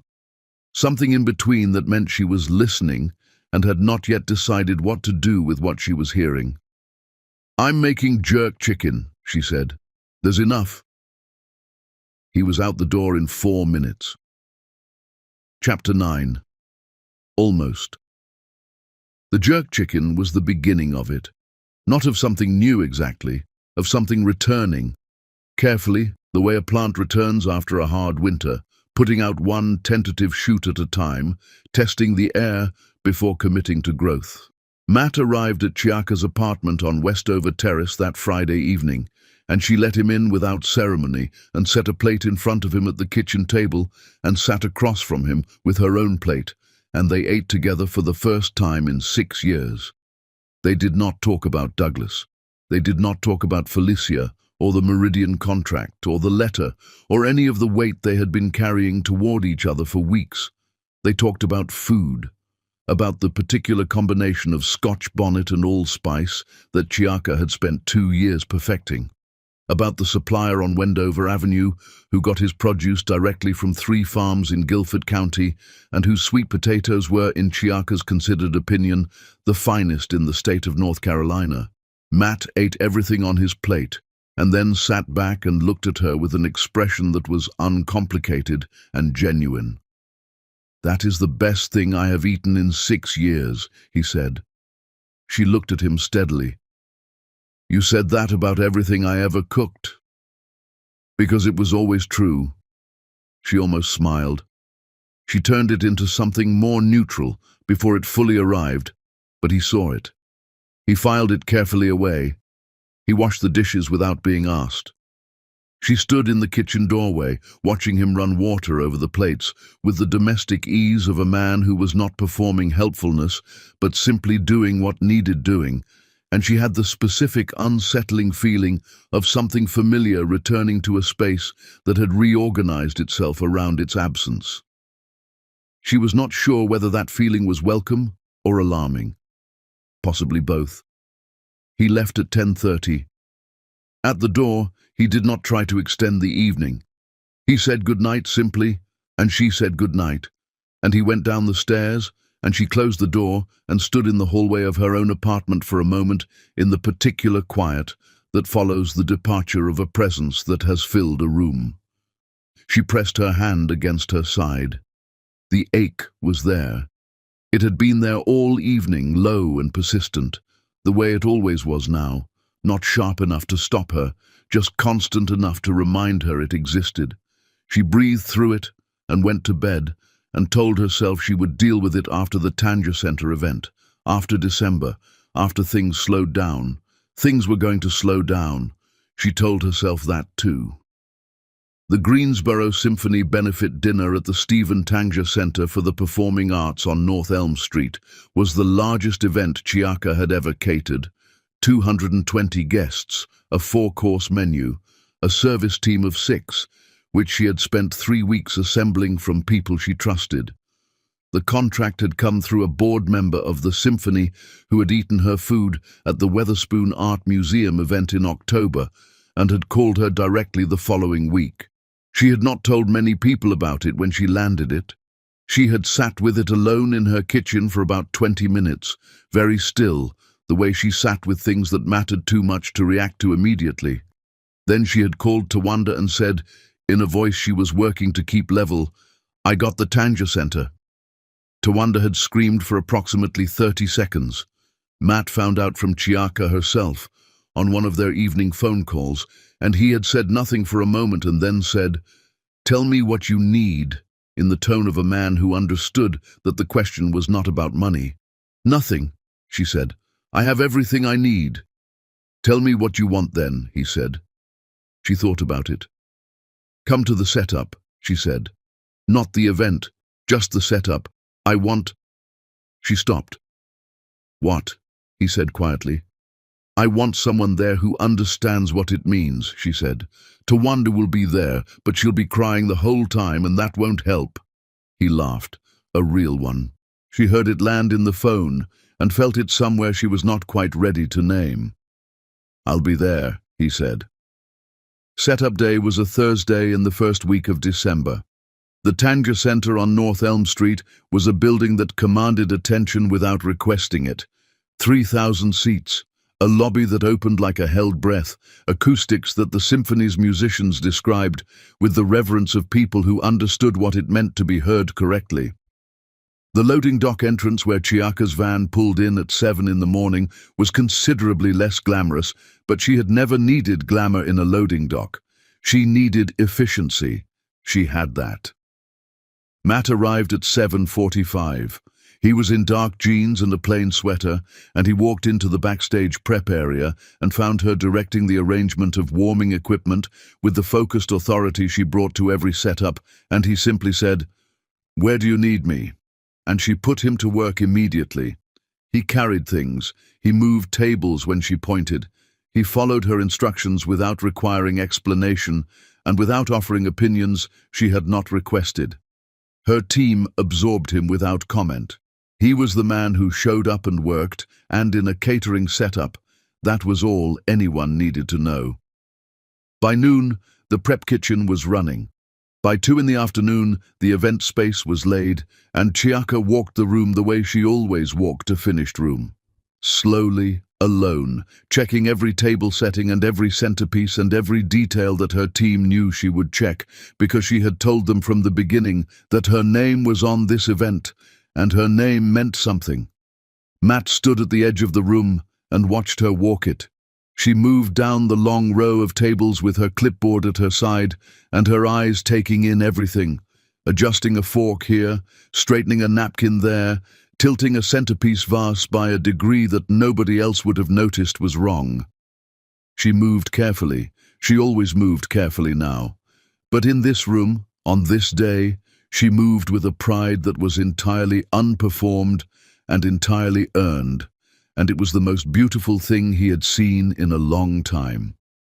She reached the end of the last table and stopped. She stood there for a moment, looking at what she had built. 220 place settings in the main hall of the Stephen Tanger Center for the Performing Arts. Her food, her name on the program. Her business, grown from a folding table in an apartment kitchen in this room. Matt did not say anything. He waited. She turned and found him looking at her, and something crossed her face that she did not manage to contain in time. Something open and unguarded and genuine. The specific expression of a person who has worked very hard for a very long time and is standing in the room where it has arrived and is allowing themselves just for a moment to feel it fully. He crossed the room slowly, and he stood beside her, and they both looked at the tables. "You did this," he said. "I did," she said, quietly, with complete conviction. They stood there together in the finished room, and the afternoon light came through the Tanger Center's high windows and lay across the white tablecloths in long, pale bars, and neither of them spoke for a while, and it was not an uncomfortable silence. It was the silence of two people who have been through enough to know that some moments do not require words. The event ran from 7 to 11 that evening. It was, by every measure that mattered, a complete success. The symphony's board chair found Chiaka at 10:30 as the dessert course was clearing, and shook her hand and said her food had been the subject of more conversation than the evening's program, which was, from a symphony board chair, an extraordinary thing to concede. Chiaka's team broke down the setup with the efficiency she had trained them to, and by midnight the Tanger Center kitchen was clean and the van was loaded and her people had been paid and thanked individually. She sat in the driver's seat of the van in the loading dock, and she was more tired than she had words for. Matt appeared at the passenger window. She unlocked it. "Leave the van," he said. "I'll drive you home. Curtis can have someone bring it to Westover Terrace in the morning." She looked at him. "You've been on your feet since 7 this morning," he said. "Leave the van." She left the van.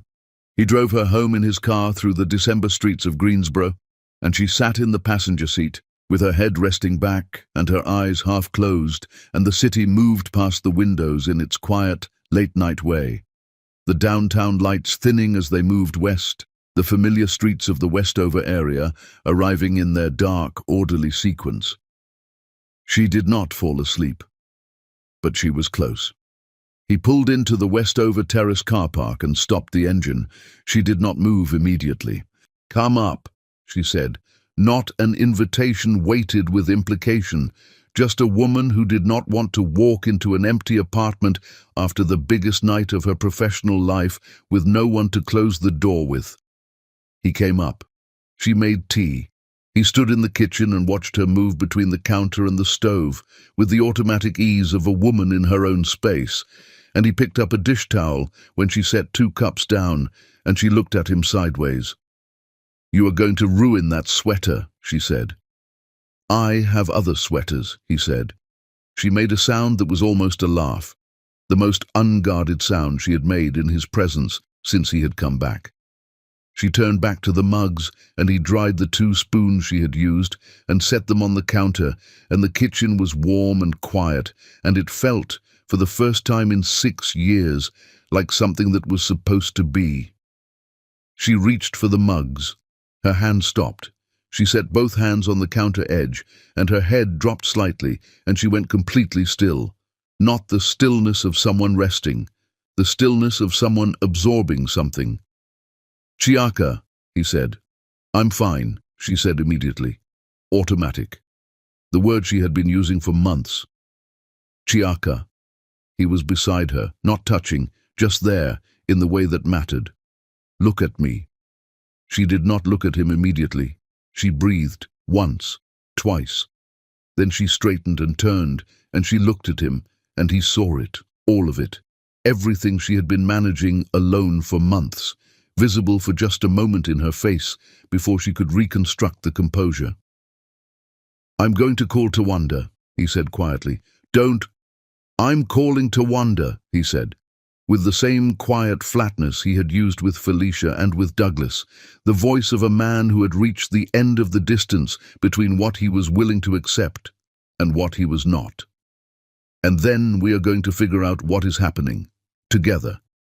You are not doing this alone anymore." Her eyes were bright. She pressed her lips together. "It's probably nothing," she said. And for the first time, hearing her say it, he understood that she had been saying it for so long, she had almost convinced herself, and almost was the most frightening word he had ever heard. He took her hand. She did not pull back. He called Tawanda. Tawanda arrived in 11 minutes. She took one look at Chiaka and called 911 without discussion, with the decisive love of a woman who had been waiting for permission to do this for months, and had finally been released from the obligation of pretending everything was fine. The ambulance arrived on Westover Terrace at 12:47 in the morning. Matt rode behind it in his car through the empty December streets of Greensboro, following the lights north on Elm Street toward Moses Cone Hospital, and he drove with both hands on the wheel and his jaw set and his eyes on the red lights ahead of him, and he did not look away from them for a single second. He was not losing her. He had found her. He was not losing her. Chapter 10. The hospital room. Moses Cone Hospital on North Elm Street never fully slept. It ran through the night in its own particular register, quieter than the day, slower, but never still. Corridors that hummed with urgent foot traffic in the afternoon hours settled into a more deliberate pace after midnight. The overhead lights dimmed in the patient wings, the nursing stations holding their careful vigil over the people in the rooms who were fighting things that did not observe schedules or respect the hour. Matt pulled into the hospital car park at 1:14 in the morning.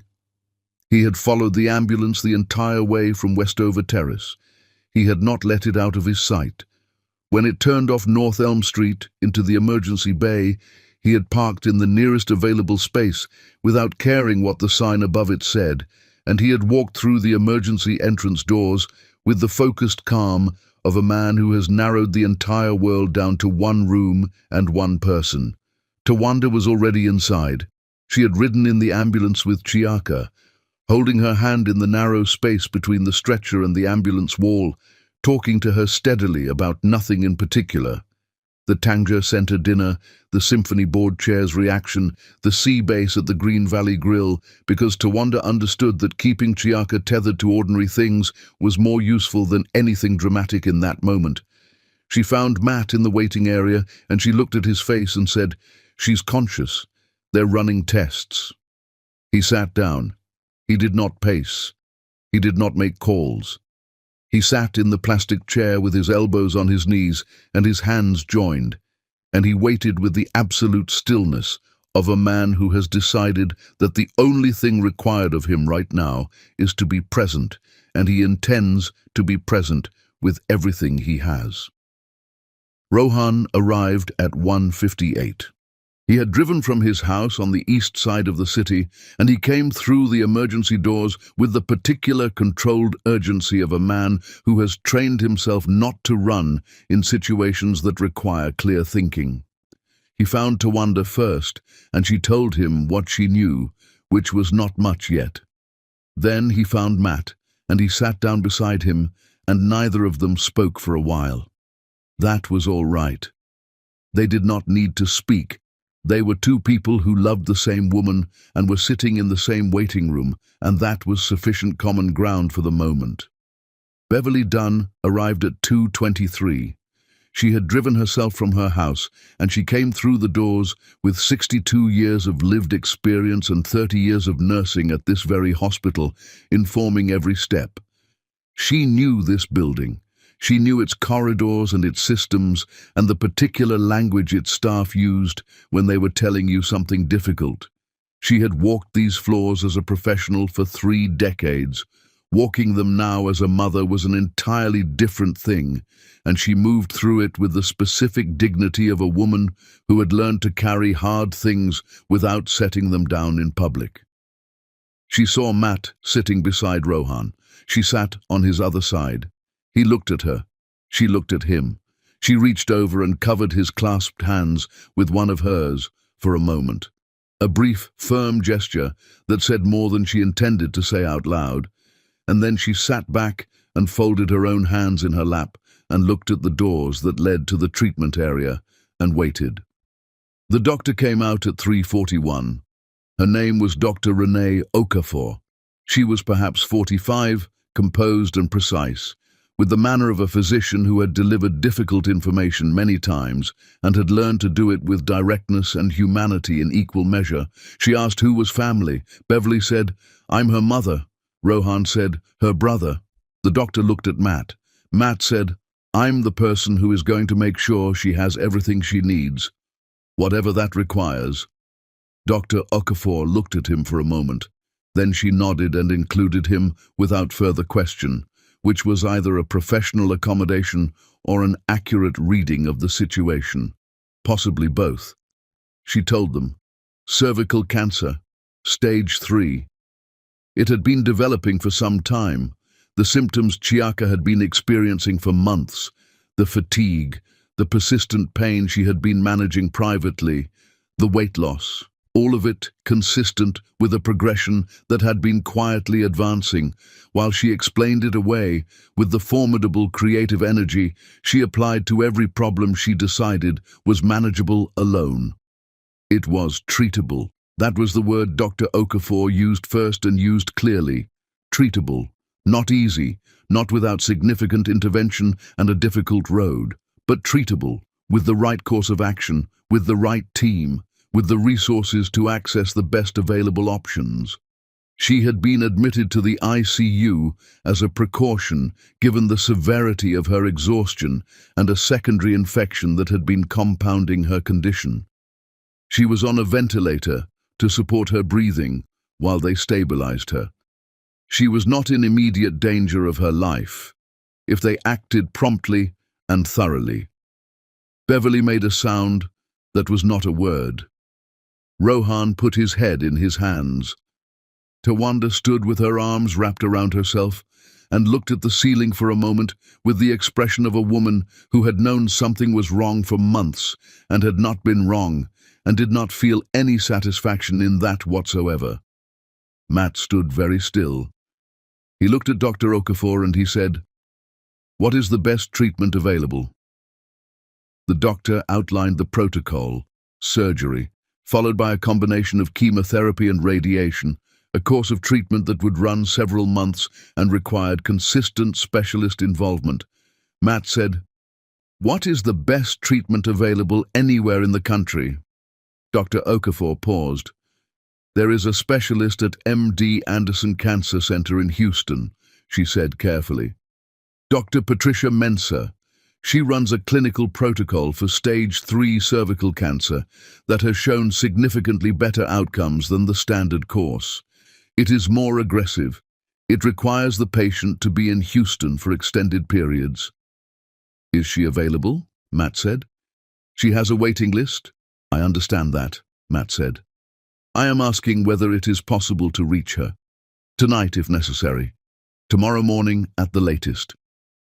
Dr. Okafor looked at him with the measured assessment of a physician recalibrating her understanding of the conversation she was in.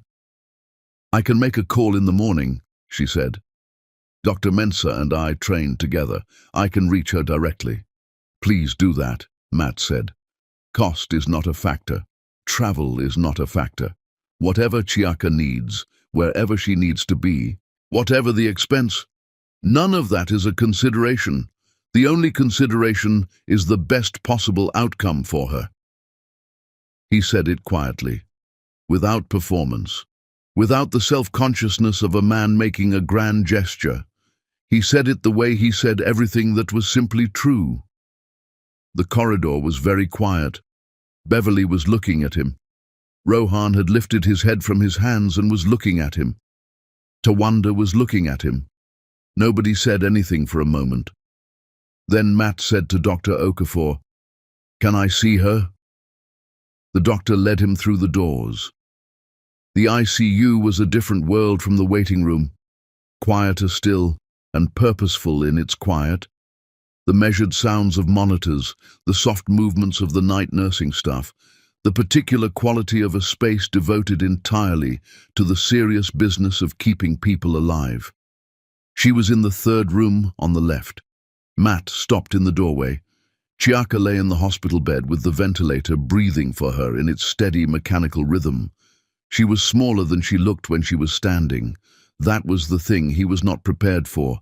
How the absence of her own motion, her own directed energy, her own complete self-possession made her look diminished in a way she never was. She was not diminished. He knew that. But she looked fragile in a way she had never allowed anyone to see her look, and it arrived in his chest like a physical thing.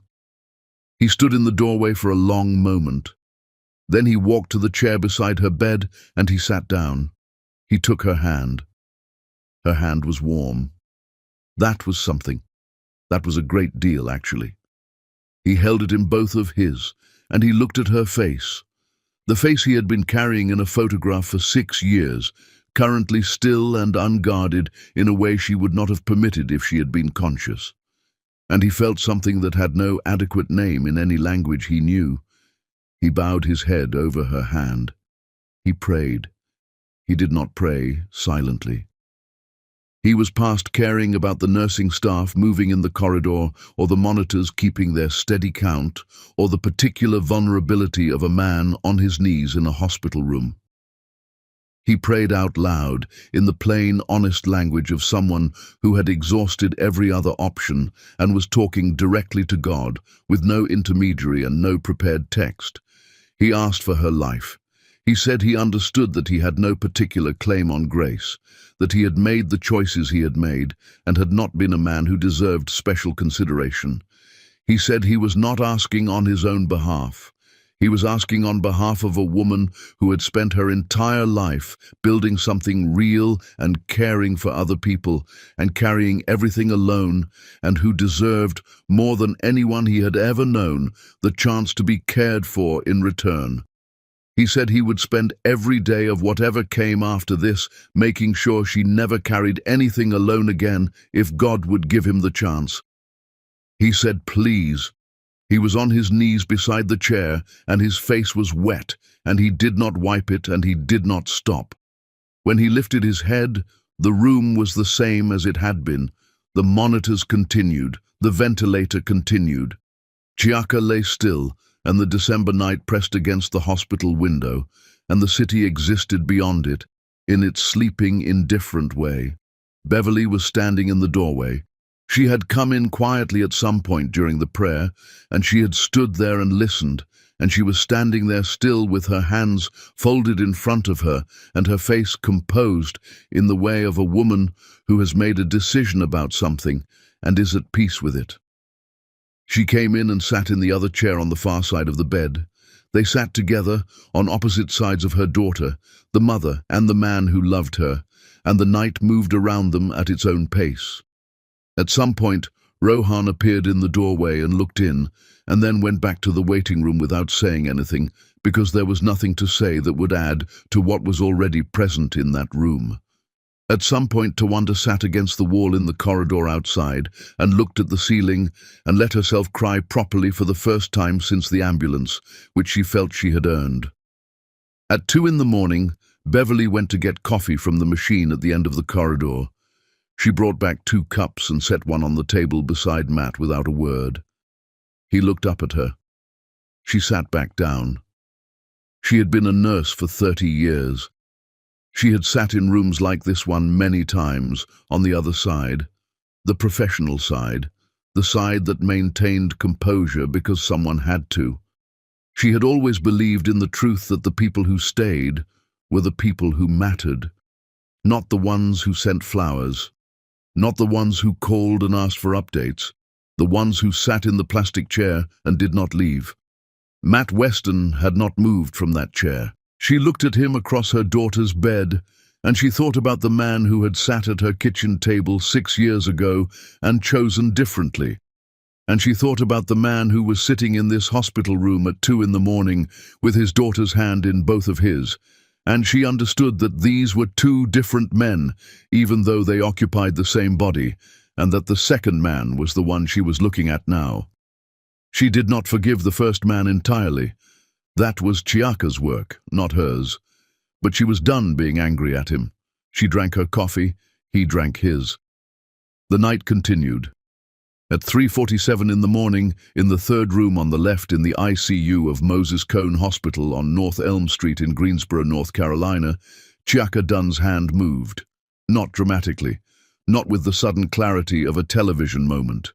A small tightening, a closing of her fingers around Matt's in the almost imperceptible way of someone who is deep inside something difficult and has registered from very far down that there is a hand to hold. Matt felt it. He went completely still. He looked at her face. She was not awake. Her eyes did not open. The ventilator continued its steady rhythm. Nothing visible had changed, but her hand had tightened around his. He tightened his hand around hers in return, very gently. Just enough to say I'm here, just enough to say I'm not going anywhere, just enough to say everything the letter had said and everything the photograph had said and everything 6 years of silence had failed to say, compressed into the pressure of 2 hands in a hospital room at 4 in the morning. Beverly had seen it. She set down her coffee cup very carefully. She looked at her daughter's face for a long moment. Then she looked at the window where the December darkness was beginning, almost imperceptibly, to give way to the first grey suggestion of morning on North Elm Street. She did not speak. There are moments that do not require speech, moments that have said everything they need to say through the most basic available language. Presence, touch, the simple, irrefutable fact of a hand that does not let go. This was one of those moments. Matt sat in the chair beside Chiaka's bed as the night gave way to morning, and the hospital breathed around them, and the monitors kept their faithful count, and outside on North Elm Street, the city of Greensboro began, slowly and without ceremony, to wake up. He was still there when the light came. He was still there.